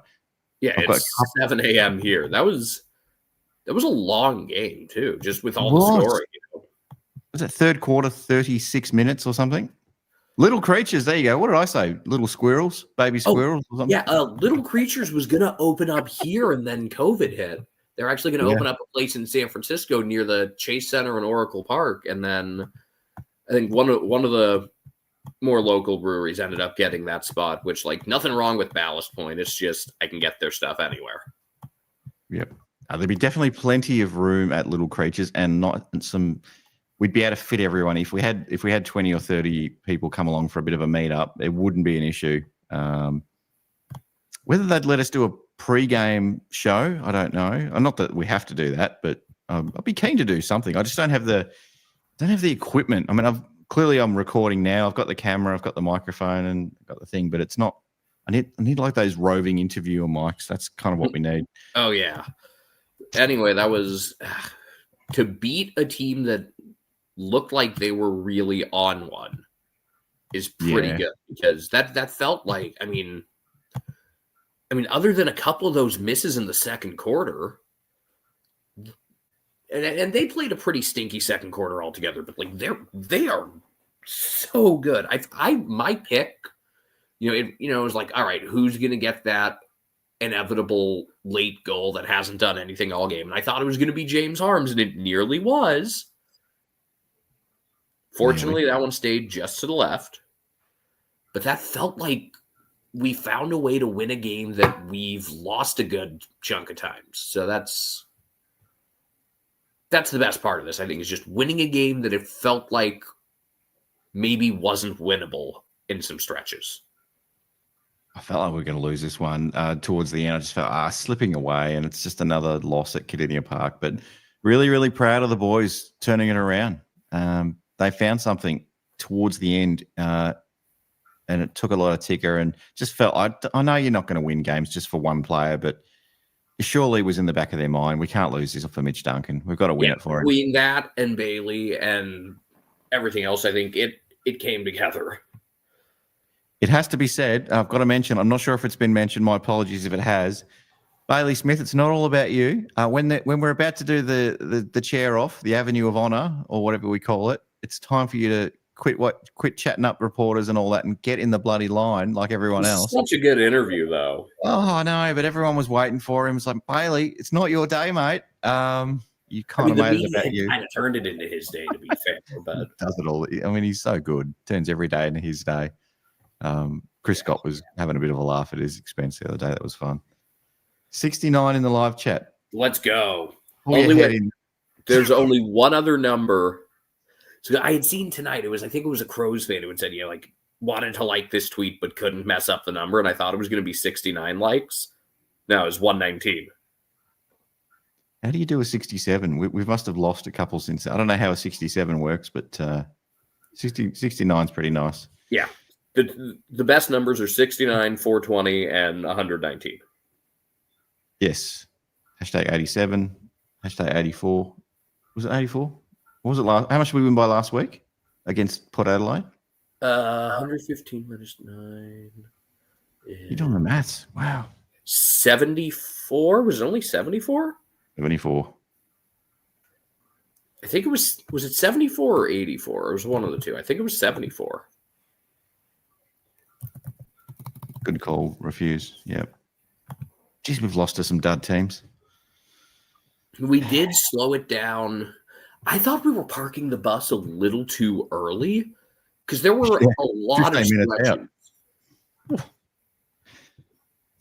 There were a lot of stretches where it felt like, next goal wins and we didn't get the next goal.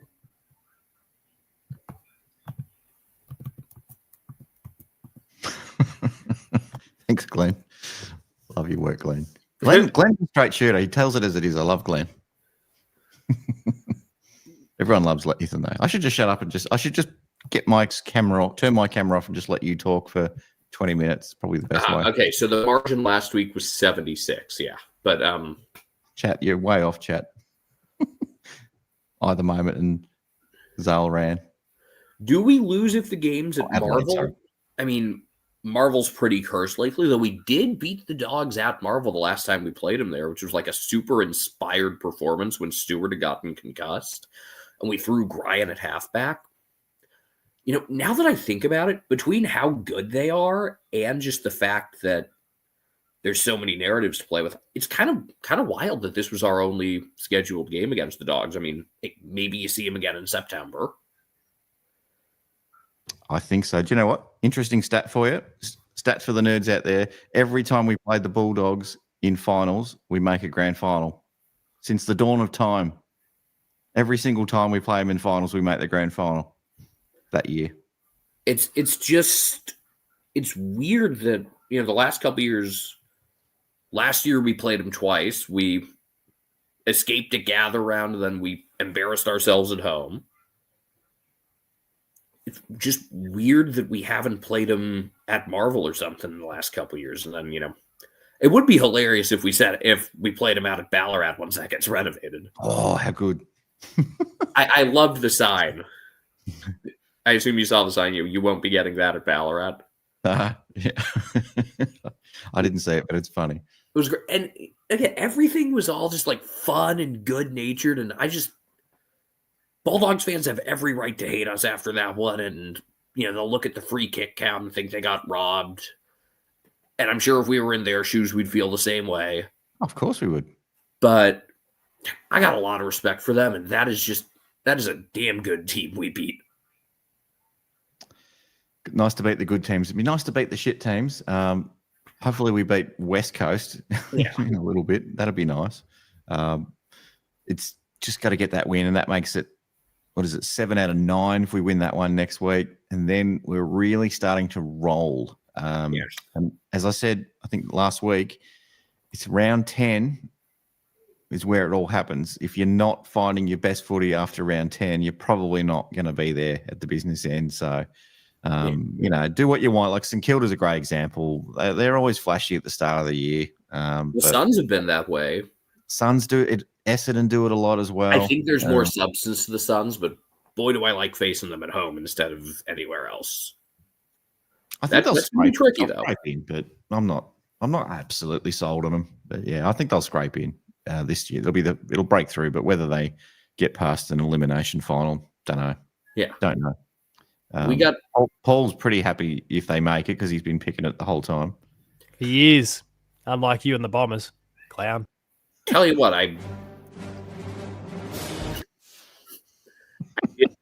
they beat Hawthorn last week. That was the umpire's 2 favorite teams. Yes, we know that.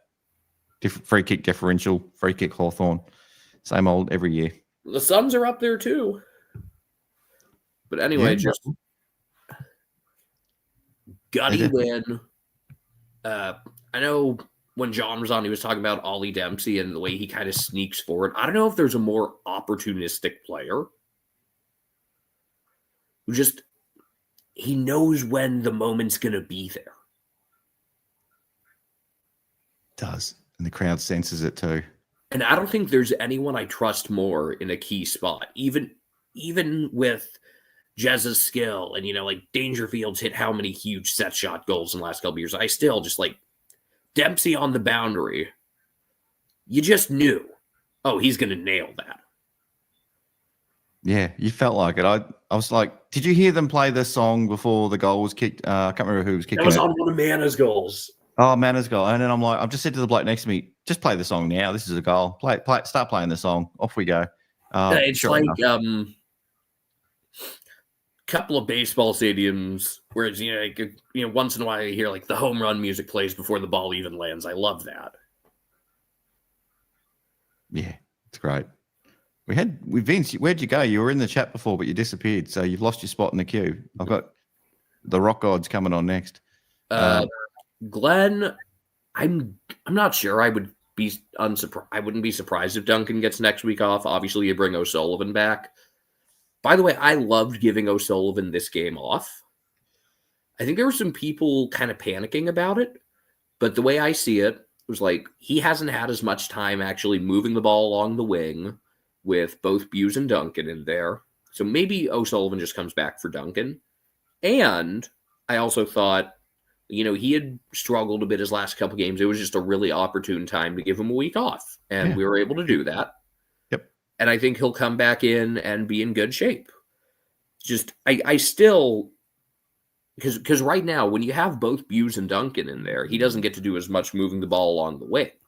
Whereas when you only have one of those two or neither, he's able to roam and do more instead of, go back and try to defend. And then you see, oh yeah, he's still got to put on some muscle, which I'll keep saying a year or two from now, Connor O'Sullivan in defense he's never going to lose one-on-ones. But for now, he's got to bulk up there, but he'll get a good chance this coming week. We'll probably, we'll be able to deal with Waterman and Allen with Henry and DeConing. I thought Sam DeConing was mostly good tonight.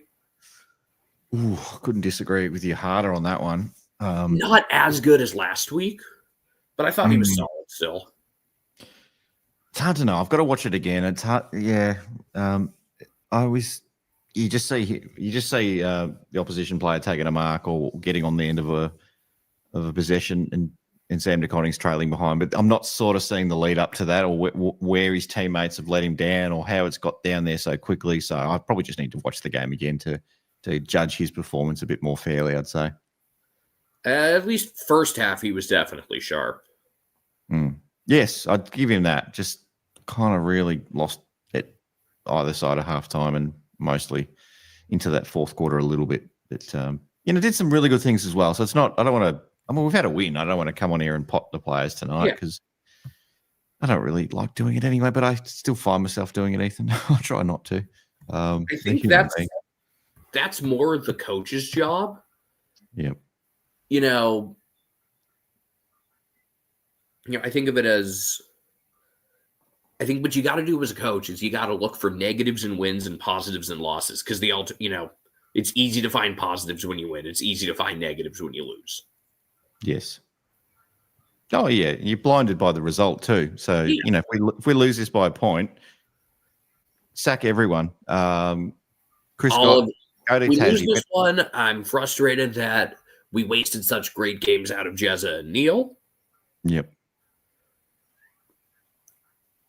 Two guys that haven't been mentioned yet, and I know we got other people waiting to get on, but two guys that were quietly really sharp. Mark Blitzovs again. I mean, what doesn't he do? I mean, it was, of course, annoying. Like, you couldn't have hit that shot against the Giants.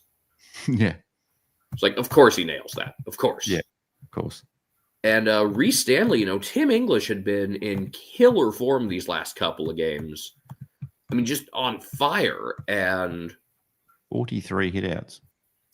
Reece Stanley. Yeah, we ended up losing hitouts by 3 and clearances by 9, but I thought Reece did a really good job. There were a couple of times where he was making plays elsewhere on the ground, which, again, I think he's got more utility elsewhere on the ground than a lot of people realize.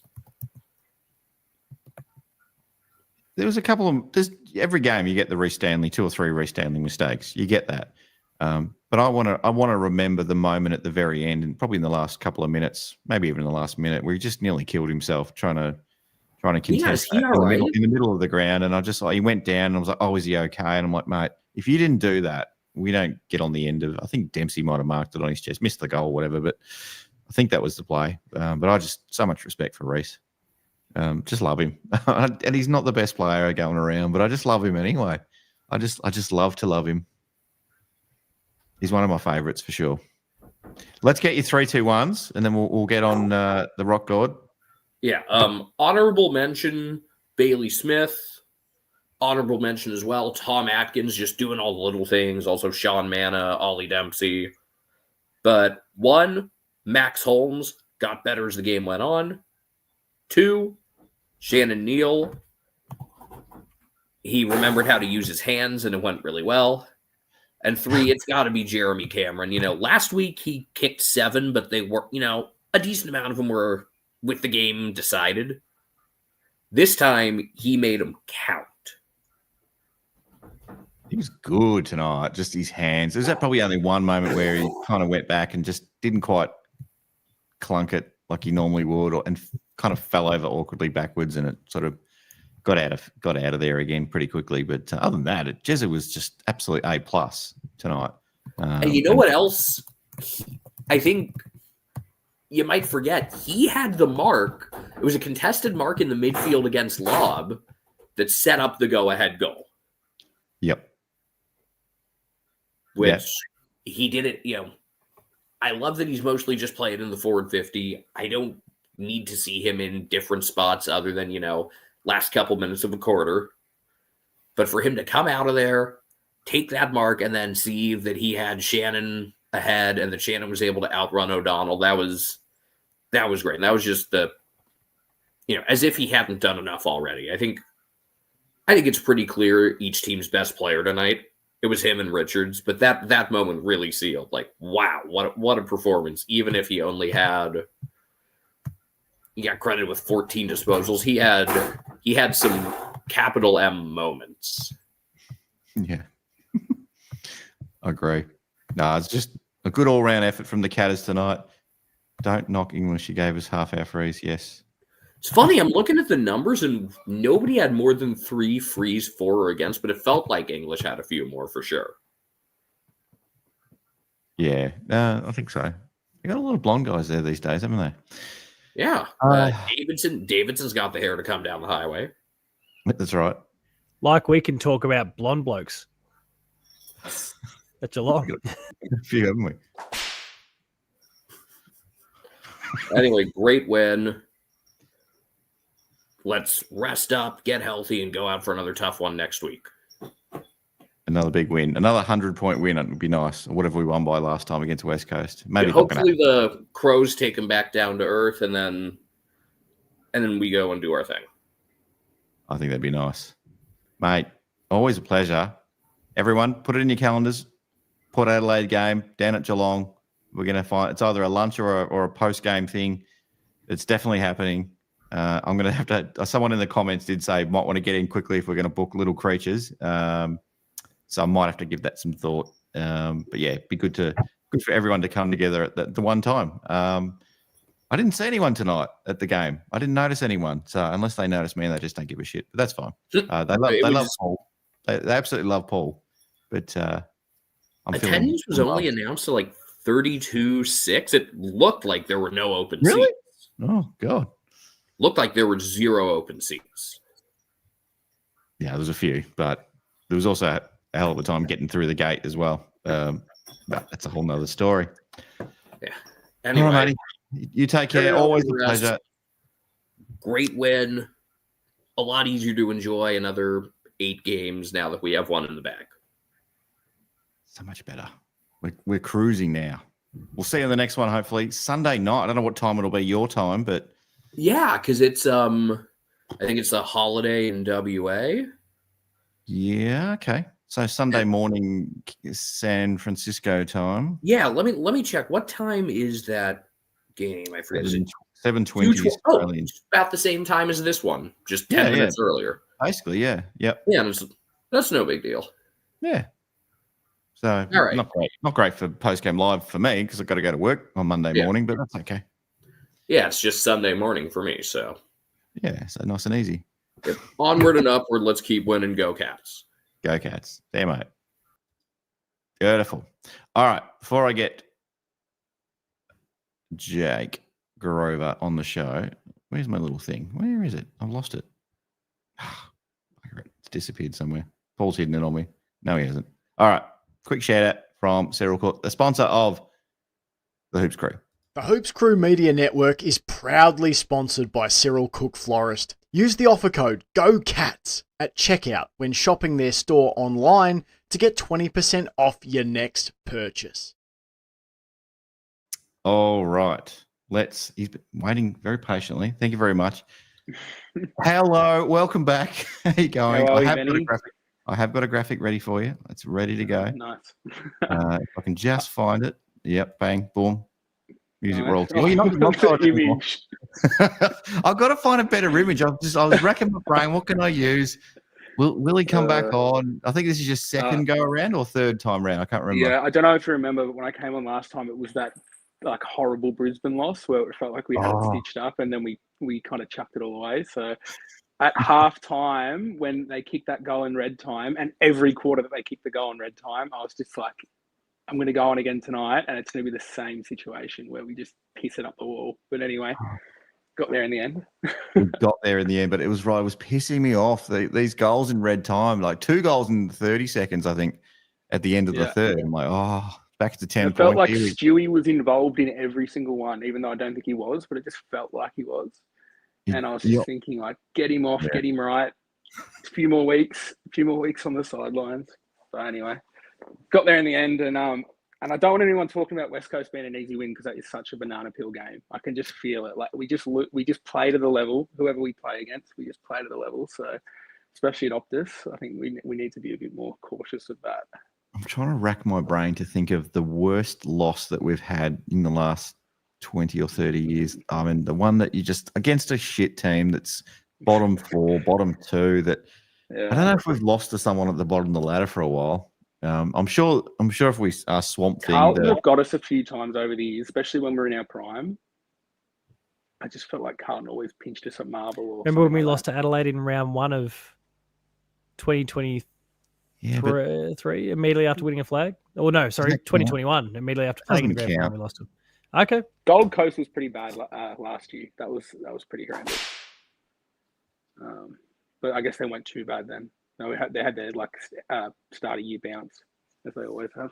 Yeah, it's just like you play a team like if I feel like maybe I'm jinxing it a little bit, and I appreciate your comments there that maybe we shouldn't just get carried away, and we don't want to disrespect West Coast because that every AFL team's still bloody good. It's just that it's hard to win AFL games of footy. So West Coast are finding that 3 or 4 years in a row. I just felt like I get real grumpy sometimes, especially in these big games where I feel like we always get ourselves into that position where we're just a few goals from breaking the camel's back kind of thing. And I was messaging my mate at halftime, and I said, first 2 quarters look pretty good. We just wait for that cat snooze where we just take the foot off the pedal for 10 to 15 minutes, and you just got to hope that you don't let too many in. And then it kind of inevitably happened in that third quarter. And then I thought we kind of got away with it. And then there's 2 goals at the end of the third. I was a bit of a grumpy mess, kind of. having a bit of a whinge. There was one just right within the first minute or so of the fourth quarter as well. So either side of that 3/4 time break, 3 goals just to really tighten things up in the old sphincter region. That was not ideal. Not ideal. I reckon I would have given like my left arm to have Ocean Mullen kick that goal in that second quarter. I was riding that kick. I was like on hands and knees, like get it through. I just wanted to see the celebration. Especially because it's been better the last few weeks. I didn't even realise it at first. I thought it was Ollie Henry. I thought, Ollie Henry's taking a mark. Okay, whatever. And then I'm looking around. It's Ocean. It's Ocean. He's going to kick his first goal. They're going to play the song. We're going to hear the song because we haven't heard it in so long. I can't remember the last time we've heard it. Yeah, Marco's not doing it. He's been playing too deep in defence lately. So like an absolute rock as well. Absolute rock. He's a rock star too. It was just, come on, mate. You got to kick those ones. You got to kick them. He wanted to kick it so bad that I think he thought he kind of was thinking ahead of what he was going to do. Yeah, because he just poked at it. But anyway, it was a good win. I'm on 2% on my phone, so I could shut off at any moment. But I just wanted to jump on because I felt like it had been a while, and I was actually cleaning the house because after a Geelong win, I love to clean. I don't know, it's a weird. What? I love to put the post game on and just tidy up. And I heard that there wasn't too many people in the green room, so I thought I'll jump on because it's been a while. But actually, speaking of green room, I'm going to change the graphic. There we go. I had this ready to go before, but Paul must have switched it back. But I'm going with the new blue theme. I don't know. Let me know in the chat if you don't like it. But don't know. This is more on Geelong brand, I reckon. So one more thing before I go. I don't know if you've gone through and listened to the post-match press conferences, but Bevo had one of the almighty whinges at the end of his press conference. So if you want to have a listen, it's entertaining viewing. He basically wanted to say, I'm not going to talk about the umpires, and then proceeded to talk about the umpires for 2 minutes. and he goes, and that the one that was out on the full, like he was really like strong on it, and then he realised what he said, and he started walking it back, and then started deflecting to Ange Postecoglou and VAR, and it was one of the all-time post-game melts. Oh, if only we could sort of show it on this without getting like a copyright strike or getting the video blocked or whatever, but unfortunately, we can't even play like 15 seconds of audio on certain things. YouTube just cracks down. He almost made it to the end of the press conference, and then at the very end, he just couldn't handle it. So I mean, swings and roundabouts. In some ways, we got lucky in the end with the way they kicked more than the free kick count. I mean, the G post best on ground for Geelong. If you're going to give the 3 votes, I think the post was our best defender. Yep. But and I thought it was a good win. We needed it, and it was that GWS game was like burning with me. It was so frustrating. Like I felt like we dominated all game, and we lost. So it's nice that the Port Adelaide and Melbourne kind of wins. I was, to be honest, I was a bit off the wagon as well after that GWS. I was just like we gave away that Saints win, the Brisbane one, GWS. I thought it was all going to just get too many, but we might have righted the ship tonight, I think. Back on track a little bit. We'll see where we're at in a few weeks' time. I don't know who we've got after West Coast. I haven't really thought that far ahead. I just thought we've got to get through this really tough stretch, and then the West Coast game. And again, I'm fixing it. It's the Suns on our deck again. Probably a night game, you think? Maybe rather a day one. You don't want the dew. They seem to love the little slippery conditions. So, but I think it is night. It's better for post-game live, I suppose. No one wants to watch post-game live at 6 o'clock at night, do they? There's other things to do at 6 o'clock at night. It's just for the rat bags at this time. If you're on. Anyway, good win, and good win. That's about it. We plug on. No one wants to be Collingwood right now. You don't want to be playing your best footy at round 10 because we've seen that 2016 Geelong gives me flashbacks where we won every game and then we will win loss for the rest of the year. So. I'm way more comfortable in 5th than I would be on as 1st, I think. I think 5th is nicely just under the radar where you want to be for most of the year until the last few games. quick comment. We're on equal points with the Dorks, and they've played no one, and we've played everyone. So I just want to get that in there. Love it. Love it. No worries, Enjoy the Benny. win, mate. Yeah, you too. Bye. Go on, yeah. All right. Now let me try this new feature, everyone, because I haven't tried this. What does it do if I turn on show comments? Someone say something in the chat because I've got show comments on stage here. I don't know if this works. It's not great. Oh. Well, I tried it yesterday during the Paul James show. It's good? fine. Is that what killed the Paul James show after the 34-minute mark with the audio? Yeah. It's not happening. No one's commenting, so it doesn't work if no one comments. People, come on. It just kind of gets in the way, I feel like. Now, then maybe there's ways that you can kind of move it around. There we go. Ball loves turtles. Mind your manners. How does it go? Too late. They've already been doing it. How high does it go, though? Does it go up all the way up to the top? It'll cover my part of me, I think. But you can see it starting to fade with Spartacus's top comment. Like the next one that pops up will phase Spartacus out. Okay. There we go. Okay. There you go. Hawthorn is only one. I mean, it could possibly work if we kind of rearrange the way we configure the screen, but. Or if it's just one presenter, if it's just you or me on the screen, then maybe it works. It's probably a whole lot easier to sort of do it too. Yeah. There you go. Hello. Which way is it? Is it that way? Hello, Horatio. Either moment. Blah blah blah. Anyway, come back. I'm back. I'll turn it off. There you go. You had your moment. We've debuted it. Blue screen or purple, pink? What do you prefer? Go back to the other one. Go back to the other one. You don't like the blue one? I don't know. I'm going to stay with it for the rest of the show, but we'll see. If there's outrage in the chat, then I'll go back to it. But I think there's a bit more personality to the other one. There's a bit more variance in colours. It kind of pops a bit more, whereas this is a bit. Just felt like it's not on brand for Geelong, but anyway, it's us, I guess. It's more of a it's probably I designed this thing. Hang on. That was kind of like that dark alley. There's the little pussycat waiting to come on post-game live. I mean, you got AI to do that though, right? Yeah. Oh no, I do it myself on a little tablet. That's me. Very handy in that regard. Who's winning? So Jeremy Cameron's hit the front pole. He's on 33%. He's and 4 goals ahead in the column as well. Tell you what, chat's let me down tonight. I thought there'd be a lot more love for Mitch Duncan, just a sympathy vote for Mitch Duncan in his 300th game tonight. Has anyone given him one? Yeah, he's got 8% of it. He's got 8%. No one wants to see Lucas's mum on the show, though. Lucas, where are you in the chat? There's no one in the queue, Lucas, so now's a good time to jump in, unless you're still preparing your outfit.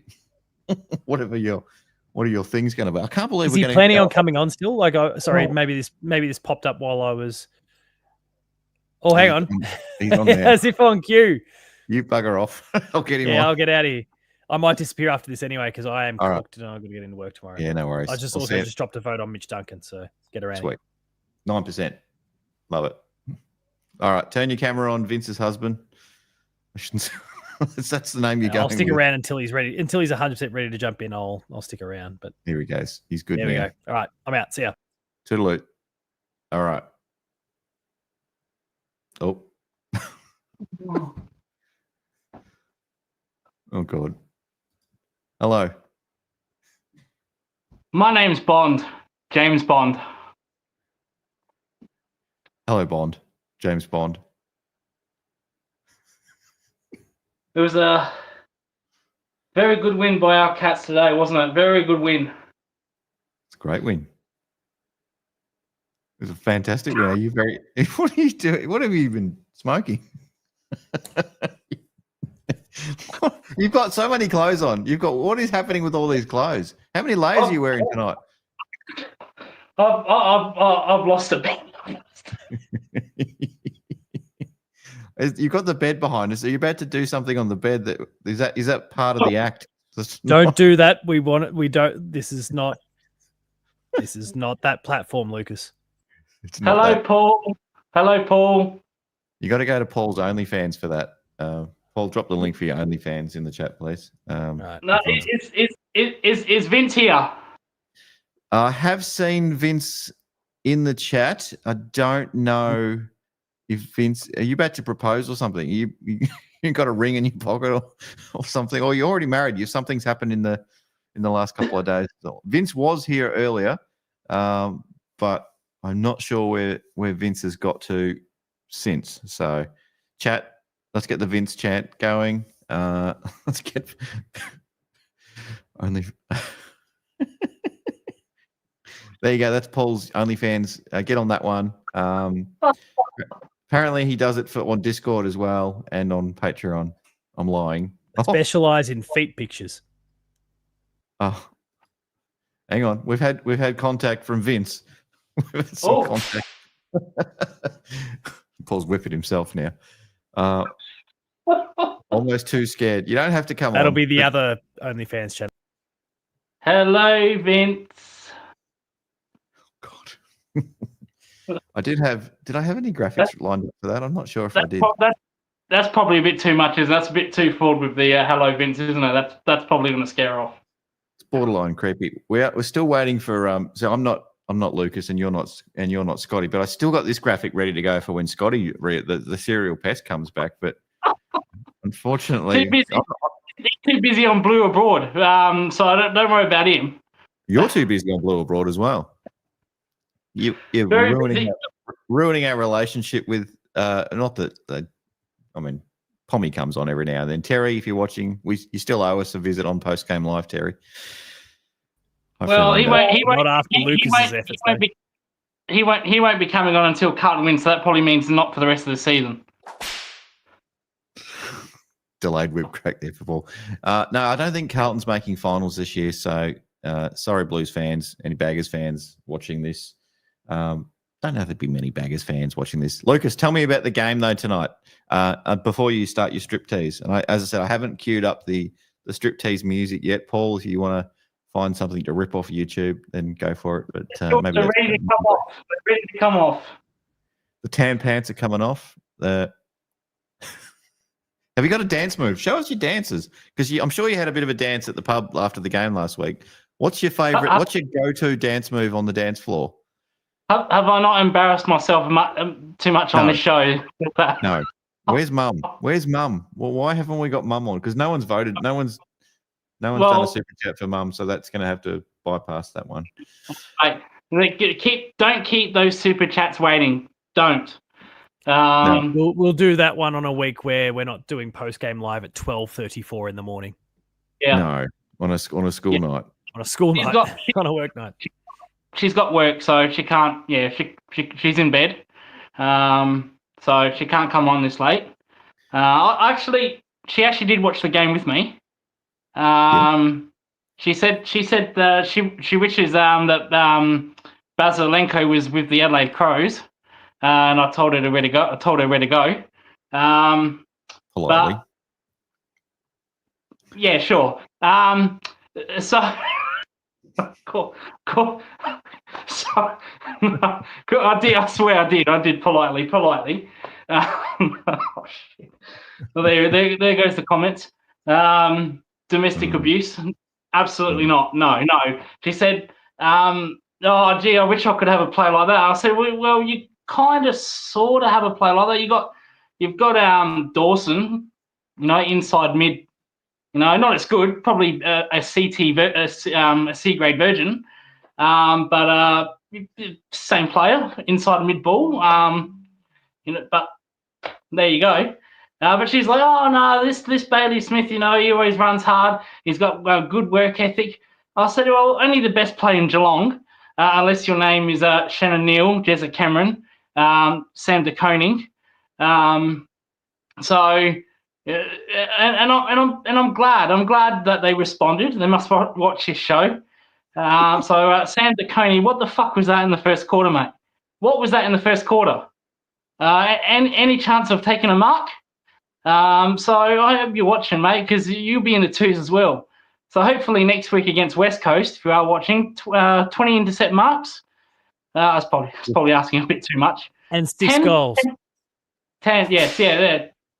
Go up forward, kick 3 goals, take 10 inside 50 marks, 10 interception marks, and we'll be all right, okay? He needs to, because I don't want to whinge about players tonight because we just come off a win, but I don't know. You know what we need to do, and I don't think you're up for. I don't know if you'd want to do this, but he said he probably wouldn't come on tonight. Kiri is probably one of our regulars that hasn't come on. He's got work tomorrow. He won't be coming. He's got work. I know he has. But is that going to stop us giving him a call? Can you make phone calls on Twitter these days? You used to be able to, didn't you? You used to be able to call people on Twitter. Oh, here we go. Shit. Should I give him a buzz? Should If he's watching, he might actually be watching. Oh, this is all Ben's idea. What pajamas does Kiri have? We worked out what pajamas Kiri wears. I'm sure there's. It's probably Liverpool or something like that. He's probably got a Liverpool G-banger or something that he wears. Probably, yeah, the Liverpool.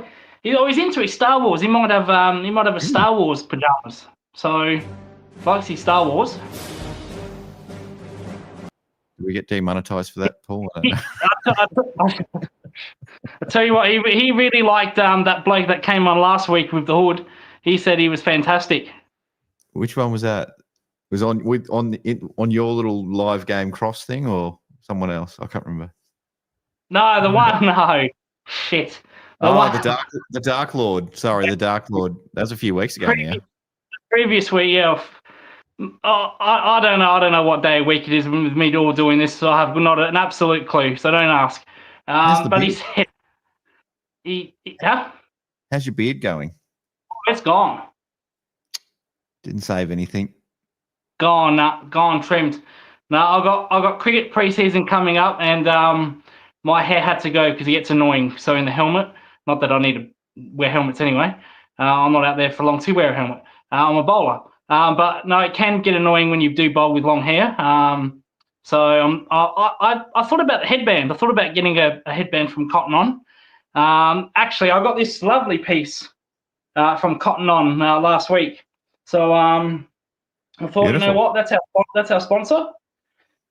Picked it up for $29.99, and I'm going to the Sky City Casino tomorrow. I'm gonna watch a band tomorrow, and I thought I might wear this, including the scarf. I might take the scarf down with me as well. So it's a talking point. You'll get people asking you questions about why do you support the Catters, and you can talk to them all about it, and you can give the show a plug and all that, and watch me on PostGame Live on Sunday night, all that sort of stuff. Either moment in the chat says you should say Oishin to kick that goal, otherwise you're in the Gaelic twos next week. Bang 30 possessions. One day Oishin will kick 30. You get 30 touches for sure. Well, it's funny. It's funny you should say that because I was actually going to have a go at O'Sullivan because he couldn't defend an elephant from an ant, but they've already dropped him, so I don't really need to say anything. So that was kind of like a bonus, you know. What a time to be alive. But no, I still absolutely stand by my Jezza Cameron. What I said back to the twos. I stand by what Shannon New said because they obviously were watching and they responded to it. And if they do watch, that helps us grow. You're a genius. You're saying you're a genius. It was all you, and if not for you, Jezza would be. If you had to let him go off easily, and maybe just 1 or 2 goals a game from instead of the 13 goals won or whatever he kicked since then. Oh well, not to rub it in or I told you so, but yes, absolutely.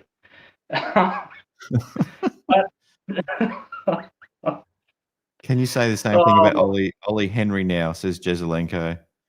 No. See, I like little Ollie Henry. You know Henry. But I'm gonna relax. See now everyone's gonna say favoritism, but let's hold off Ollie Henry. Just have a little bit of mercy for Percy. We sometimes butt heads with our opinions, Lucas, but that is the best thing you've said all year. It's worked. It's worked. Like I said, Paul, the DK's starting to annoy me. Not a good week against Hogan. Tonight in the first quarter annoyed me. Misjudged three balls against Norton, who's an absolute spud. Probably the worst forward in the game. How's he on a multi-million-dollar contract? I have no idea. So that really annoyed me. Jesse Hogan's different. He's probably the best forward in the game. So, but it still annoyed the bloody hell out of me that he was nowhere to be found. near this Spud Norton, but it's okay. You know, I've sent him the pressure cooker, and whoever he is on next week would be Waterman or Oscar Allen. You know, they're nobodies. Fuck knows why Brisbane wants to pay Oscar Allen a multi-million-dollar contract. I think he's an absolute scrub. And I think we could play our twos next week and we'd roll that team. So not to curse us. This could be the Lucas curse actually, but not to curse us. But there is absolutely no threat for next week. We will win comfortably. I think we can rest some players, and then you know, our next 5 weeks we can be 6-0. You know, Hawthorn, the Hawthorn scum, Connor Nash. I haven't remember what you did. Remember what he did? We don't remember. We don't forget. No, we won't. We will not forget what you did. And I'm going to keep reminding him. If he's watching the show, I'm going to keep reminding you, fuckwit, what you did. Good. Probably not watching. You know, we Hawthorn win 5 games and they've got fans everywhere. I don't know what that kid was doing at Adelaide Oval last week. No, he was at the wrong game. He should have been there at Gather Round 6 weeks early. Not that he would have liked that, but we did. We sure loved that. But no, Hawthorn, you know, big game this week against Brisbane. Haven't bet anybody. They've bet nobodies. They've bet bottom teams, absolute nobodies. So if they're as serious as they think they are, which they do, we're hawk ball. You know, I want a vomit ball. That's how shit it is. You know, then do something. I'm challenging the Hawthorn Football Club. Either win this week or fuck off back to the bottom of the ladder where you belong. I'm challenging you. So what are you going to do about it? Win this week against Brisbane. You know, having said that, they could win 10 in a row in the grand final. Do your best. Do your best against Brisbane, who I think will absolutely thump you by 40 points because you're a team of nobodies. James Sicily, worst captain I've ever seen in my life. He's worse than Darcy Moore. You can't even captain anymore. So it's just a matter of time before all these teams around us fall off the cliff. Collingwood, it's coming. I thought it would have happened against the Crows. I said to my mum, "What the fuck happened in that game?" You know, Darcy Fogarty, you know, 4 goals. Riley Thilthorpe, you know, didn't have kick. What the fuck was that with Rankin? You know, you had Collingwood for the taking, and your superstar Isaac Rankin couldn't get it done. You got to be kidding me! I can guarantee you, Dangerfield wouldn't have missed those goals. Absolutely no chance. Not these days. Dead-eyed dick these days. No, not these days. No. So that was a missed opportunity by the Adelaide Crows. So what the fuck? Can they only play at home against the Flat Trackers? My mum was actually going to go to this game this week against West Coast, and I said to her, "Why would you want to go? You know, you're only going to be there for a quarter, and they're going to be up by 80 points. It's going to be boring. Why bother going? You know, you're playing West Coast." Guaranteed win. Yeah, so I've convinced her not to go, and hopefully, well, I don't really give a shit about the Adelaide teams, to be honest. They're all ferals. Sorry, Mum. Oh, shit. Don't worry, she's not watching. Yeah, Mum, not on. No, thank God. Because I think I'd get the remote phone at my head, at my bald head. Yeah, she can. She probably can actually. You're gonna come through that door behind you. But that'd be so funny if she busted through that door, like that time Kiri's mum came through the door. That was good. He's fragile about. That's not my idea, Kiri. That was all Ben. I know nothing about it. Now, is there any chance? Is there any chance at all? Any chance that we can get you and Kiri and maybe Gary and anyone, and Rafi, get Rafi as well, everyone in the car. Actually, sorry, Vince is watching. Get everyone in the car and come over for Ethan's trip to Port Adelaide game in round 20 or round 21. Can it somehow happen? Can you get on the train? Can you fly? Can you start walking a month beforehand? Is it possible to get you there for a all Hoops crew gathering? Well, I won't be catching a fucking train. I did that town when I was 15. It took fucking 10 years to get to Melbourne from Adelaide. So I won't be doing that. That was absolutely a nightmare. And I was with my girlfriend. So, you know, what chance have I got now catching a 10-hour train ride to Melbourne? Now it's just more time to sleep, right? No chance. But well, we can definitely fly. We can do our best. That flying is absolutely. I'll tell you a fun fact. Never been in a plane. Really? Wow. Never been in a plane. Are you afraid of planes? No, actually, I'm not afraid of planes. I've just never had the opportunity to be in one. Oh, they're expensive too. Yeah. Well, yeah, that. But I was hoping to get here to get to Geelong to watch some Geelong games. You know, I looked on Google and looked at flight times and train times from Geelong to Melbourne, bus times.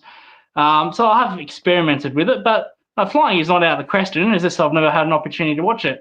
I think my flight movie would be Snakes on a Plane. I think I like that movie. So I'll probably scare the shit out of everybody on the flight. But that would be my movie, my plane movie, Snakes on a Plane. No, I think planes are great. Just never had the opportunity to be one in, Ben. Well, we'll give it a go. Me and Kiwi will give it a go. I'll keep pestering you about it. Yeah. Well, so I'm not saying no. I'm all for it. I'm on board. Let's go. Especially if it gets me to see those toothless scum Port Adelaide Ferals beaten again. Then there's you don't need to give me a reason to go. And Vince, if you're still watching, get on the Spirit of Tasmania. It actually docks in Geelong these days, so it's absolutely perfect. I don't know where it goes to Hobart. Does it go to Hobart and Launceston? I'm not sure, but anyway, it's nice and easy. Well, I'm sure. I'll tell you what. Well, I've got a better idea. Why don't we just go to Tasmania? Why don't Ethan just go to Tasmania? We can meet up in Tasmania. We can stay at Vince's house. You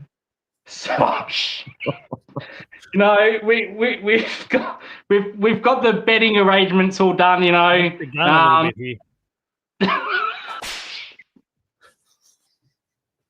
shit has gone very wrong. Oh God. Oh no, just Devonport. I'll be on a plane any day. I'm not on the boat. Not on the boat.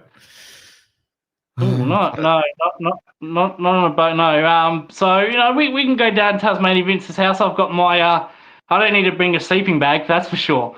You know, I'm on. I don't know what you guys are going to do, but that's your problem. So that'd be a great idea. I'm open for that. You know, there might be a marriage proposal. You never know. You might want to meet first. Oh, tell you what. Absolutely. We should charge ticket prices. Hang on, let me pin this one. Don't touch it, Paul. Don't you touch this. If we get Paul to wear the Ninja Turtle outfit to the Hoops Crew meetup before the game, before or after that, how epic would that be? Oh, that's gonna happen. That has to happen. That has to absolutely happen. He can bring the Teenage Ninja Turtles. I can bring out the red shorts.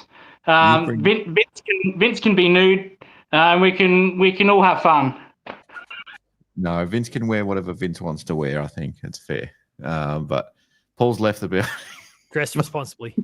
Dress responsibly. Oh dear. What it's we've gone past 2 hours. Almost time to wrap it up, I reckon. I heard Paul's got a. You know, I'm not that I go that way, but I heard you got a good body, Paul. So, just yeah. We haven't got Paul naked on the show yet. I don't know if that's going to happen. Soon. I don't. Paul's students watch this show, so I don't think it's fair. I do have students that dial in every now and then, so I'll just leave it to cussing. Geez, are they going to be shocked when they see this? I'm sure they've long. It's the second Ben kicked me out, they're going, "Oh, cool, we're done with this shit." Oh God, we've still got that comment pin. That's awesome. It's gone. What about Ethan with the Hugh Hefner? You know, he can bring his robe. Oh, he has to be. He cannot wear normal clothes. He's got to be Hugh Hefner when he comes. He can be Hugh Hefner. He can have the cigar. I can wear the robe. I can have the red shorts.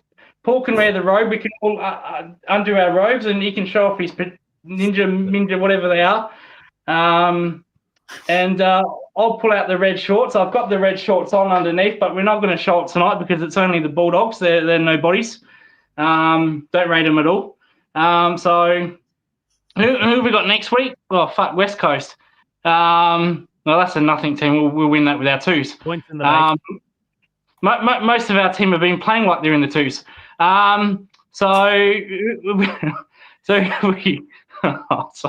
Gee, that's a 100-point win to West Coast. Sorry, West Coast fans.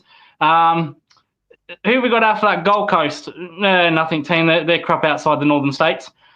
Brisbane. Okay, Brisbane. I'm ready to put a whoop ass on Brisbane. After that prelim. That's why we play him in fucking Geelong. We don't play him in fucking the MCG. You know, I remember you. I'm going to go after you, Paul. Now, you. You know, he was me about to leave for the night, but okay, go on, shoot your shot. I said in the comments last year that this game should be in Geelong, and you said no, we got a better record at the MCG. What the fuck happened? Sorry, which game? This the prelim, the prelim, the Brisbane and Geelong. I said in the comments that this game should be in Geelong, and you said, well, we've got a good record against Brisbane, and a good record at the MCG. I'll tell you what, that was in Geelong. Our record is good, but no, I was also believing that it was going to be at the G simply because it's crowd numbers. It's all dollars and cents. Their business, the AFL's a business, and they don't care about anything else. Well, sometimes I'm not saying it should have been. I'm saying that's what was going to happen, and it did. Well, sometimes the AFL are dickheads. They are, and they don't know what they're on about, especially these two drongos are in charge. So it should be in Geelong. And they're drongos, absolute drongos. Yeah. Hope they get stood down tomorrow. I couldn't care less. And Andrew Dillon, what you did to our Shield team in Adelaide Oval, I haven't forgot that too, buddy. Hashtag never forget. Yeah, I'll never forget that. Oh my God, I hope I get him one day. In a cricket net, let's not promote violence. In a cricket net, respectfully, or not respectfully. I'm not going to be respectful to him. He's going to get some. He's going to get some sweet chin music. So we need to get Lucas to host postgame. We're at the point where we got to make him the official. I don't know if the show will never end. We'll wake up the next morning. You'll still be streaming. You're probably better as a guest. Might be Lucas. You might be sitting there catching flies, but like dead to the world. Everyone's just watching you sleep. You two can piss off and I'll take over. Well, I've got a better idea. I'm bouncing anyway, so enjoy your night, everyone. I've got to go take a freezing dog. No, I want you to stay. I want you to stay. I want you to hear this. So when we all right, okay. Some of us, got nothing to do tomorrow, and we can sleep all day. Just be aware of that. Enjoy that. I'll go work. I think that's what my mum's for. When we make the grand final, I reckon, right? Or prelim final, grand final, I reckon there should be a 24-hour stream, and we should all host it every 5 hours. We take turns of hosting it, and we go straight through the ground. Yeah, well, I won't be there at the ground, so I can host it during the be a watch along. So a 24-hour stream starting a grand final eve. I think we could do it. I don't know how we do it. We need to get a couple of people to sort of come on for it, but it's actually very hard to do. The night shift. Well, it's funny you should say that. I've already spoken to people about that, and they said they're welcome. They're on board. So I could do the whole watch along. I could do from midnight to 5 a.m., get up in 2 hours and watch along the game while you two are at it. So you know what? There's other people. But there's an idea for you. Shut up. We know each other quite well now. Just kick him out. Done. Don't kick him out. I reckon 100%. If we don't do it this year, then we're definitely sorry. We will do it this year. But if we do it grand final eve, I reckon that's probably a good time to do it. We do the big marathon from 3 o'clock in the afternoon on the Friday on the day, because it's a day off in Victoria. Sorry, mate. But it's a day off in Victoria, and we'll just go for 24 hours straight, boom, until the opening bounce. And then maybe someone can do the live watch along. I don't know. Yeah, I'll do the live watch along. You know, when we win the grand final, you know, I'll be probably nude. So during the night time, I can put a movie on. Obviously, we can't show the movie, but you know, we can have a movie night. I'll put on Jumanji or or some Space Jam or whatever you like, and then we can go from there. Play some video games, play some FIFA, Skyrim. Whatever Gran Turismo in my case. So we can definitely do that. How about that, guys? What do you say? It sounds like a plan. It'll be a wild time. Trying to find a Hoops crew member at halftime, but couldn't find anyone. Oh, mate, A20. What am I in? A27 down the front, because that's where all the legends sit. A27 next time. Anyone want to come and find me? Come and find me. Come at me. Give me some love. I need some love. Paul gets all the love. What have I done wrong? What have you done right? I'm endearing. Tell me what's your secret sauce, Paul? Just got to be endearing to people. I also pay them beforehand. I can tell you what, my mum can't hear me because she's up and down trying to watch it on her phone. So I've woken her up. My bad. Maybe she'll come in and join us on the show. Yes. Probably will. No, I think she's just getting up for something, for a drink. Paul, you got to go. I'm letting you go. Thank you. Yeah, I need to get out of here. Enjoy. Take care, mate. Enjoy work. Go Cats. Right. Check out the reaction video tomorrow, 9 a.m. What time is it? 9 a.m. I've uploaded it there. You can do your thing after this is done. All right. Toodaloo. How about you, Ben? How long have you got?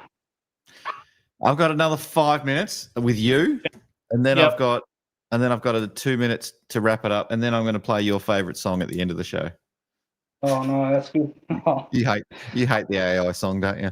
No. I love the AI song. I just hate it when you play when we bloody lose. What the hell is with that? Oh, is that celebrating? Did Paul play this one? Did he play this? That's fine.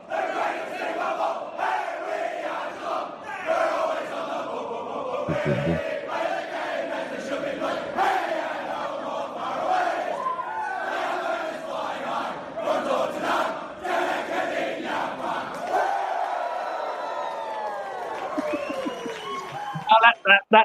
That's a great song, isn't it? That's actually, if you're not if you're a neutral fan, we do have one of the best theme songs, don't we? We do. Neutral fans in the chat. I think we've got Spartacus and Jezelenko, King's here as well. We've dropped out we've dropped a few in the end. There's probably a few people that just watch along. They've probably got the phone under their pillow and they're just listening in on their AirPods or whatever. Aiden, when are you coming on the show, Aiden? Come on. You promised me, Aiden, you'd come on one day. Well, I'm glad I can entertain them in bed. Well, exactly. Well, one day we'll get the it'll just be the scarf, and you'll do your don't forget your tips. Something like that. There's a certain friend of the show that does that on Twitter. I'm sure you know who I'm talking about. Yeah, not my cup of tea. Those kind of people, but whatever floats your boat. Whatever floats your boat. Whatever makes you money. You got. Hey, Ben, in tough times like this, you got to find something to earn your money, don't you? That's it. That's why I sell myself. She does it very well, brilliantly. Not my thing. I won't be a subscriber anytime soon, but whatever gets you to survive. Because times are tough, actually, in the economy in today's world. So whatever gets you there. I don't think I'll be going that direction. I'm probably close without going here. Probably close, but not for me. But you got 3 minutes to bring us home, Lucas, with a big outro for the channel. Watching, if Rach is watching, keep doing your thing. We love it. Why don't you get on, Rach? A message for you. Get on. So you did your comment, on the Paul James show. We see your comment. So get on post-game live. So she sends us a super chat every now and then as well. She loves us, so we appreciate it. So and another one that's gone missing. The mayor of Geelong, Darren Gilmore. So if he's watching, he needs to come on as well. Darren, DG is disappeared. Oh, he still chats with me on Twitter, but hasn't put his face. He's done it once, so I don't even have a graphic for him like I've got for everyone. I've got graphics for all the regulars, but don't have it for. I had a couple of new graphics. I got one for Scotty as well. Here's the Scotty one when he comes on, the serial pest, with the fumigator.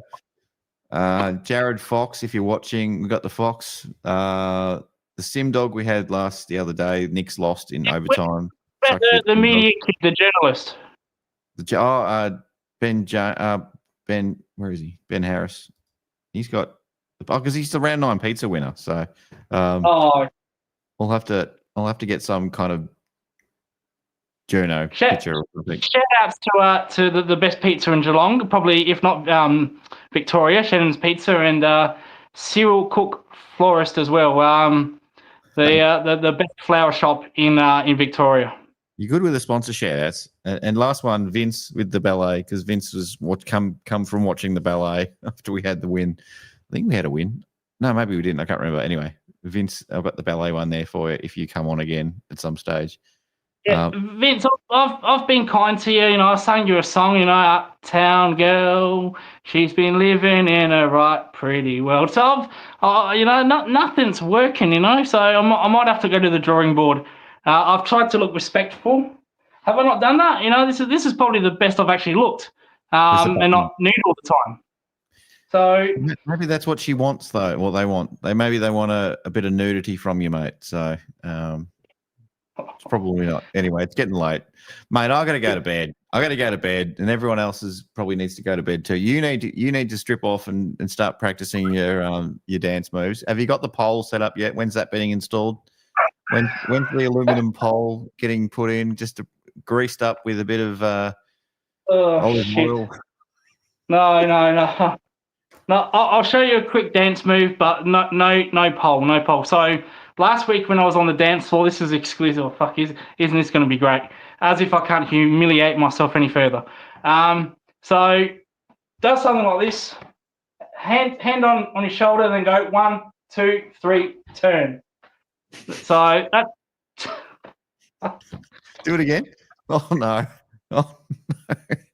Stop the camera. Okay, sorry. Show us the blue steel. Have you got the blue steel? So, 1, 2, 3, and turn. Oh shit. Hang on. Let me practice. What was it? 1, 2, 3, turn. No. You have to do it. So this hand here. Same hand and shoulder. So 1, 2, 3, turn. I don't know. Yeah. Something. Well, I'll be practicing it tomorrow. I'll be going to the casino tomorrow. So to watch a band. But anyway, was that the doodle cam? But no, I'll let you go to bed, and I'll watch this replay and look how much of a dickhead I am and embarrass myself.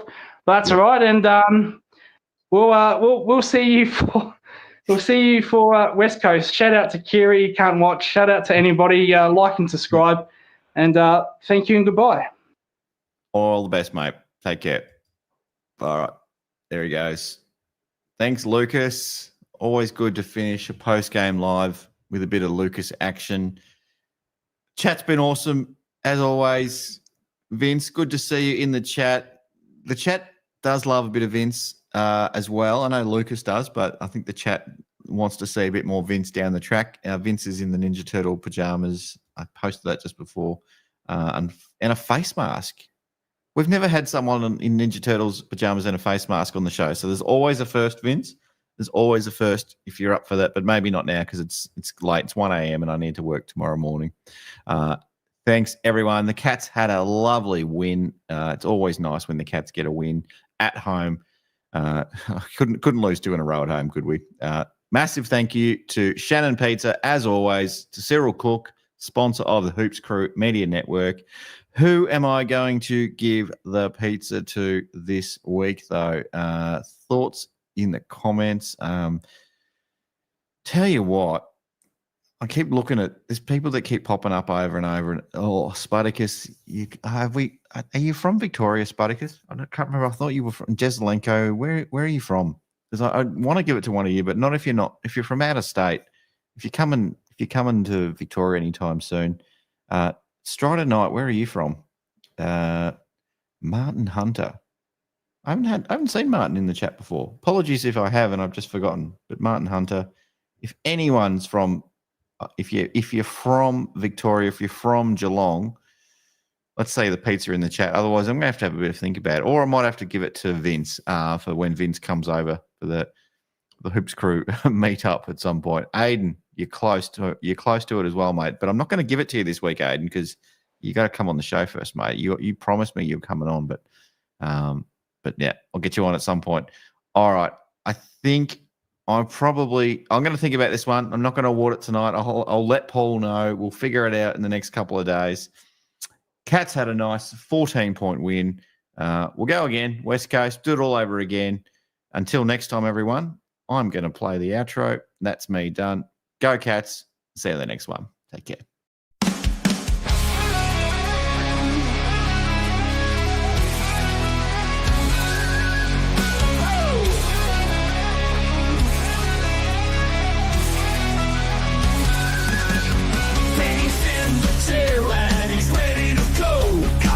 In his hand, it's time for the show. Dropping pussy down facts, mitts, forwards and backs. Representing G-Town while talking the smack. Crashing facts like Patty, where the hell you at? Hoops Crew are exploding, don't ever look back. Then we got Paul, yeah, he knows his stuff. He's a man, he's a myth, taking on the nuts. The man don't miss, he loves to react. His words cut deep, he's a counterattack. Paul's on fire, brings the mic to life. Don't fuck with P-Dog if you value your life. Oh, they fuck shit up, yeah, they run G-Town. The Hoops Crew's here and they'll never back down. Jake, Johnny, Sambo, always rocking the game. Benny and Paul, man, remember the names.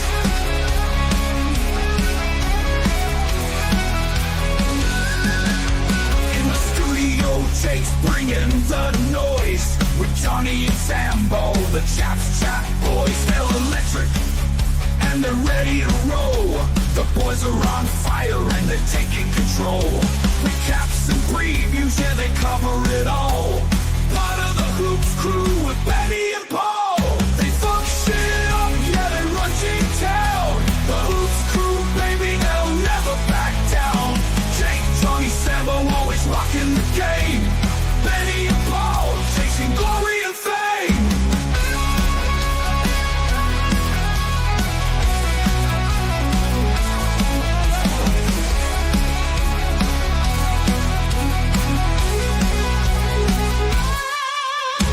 Brad with the sleeves, Max Holmes and Jack Bose. Tommy fucking Atkins, he'll break your damn nose. Stewie in the middle, and Reese in the ruck. They see Big Jezza and they know they're fucked. They're the T-Town boys, go hard.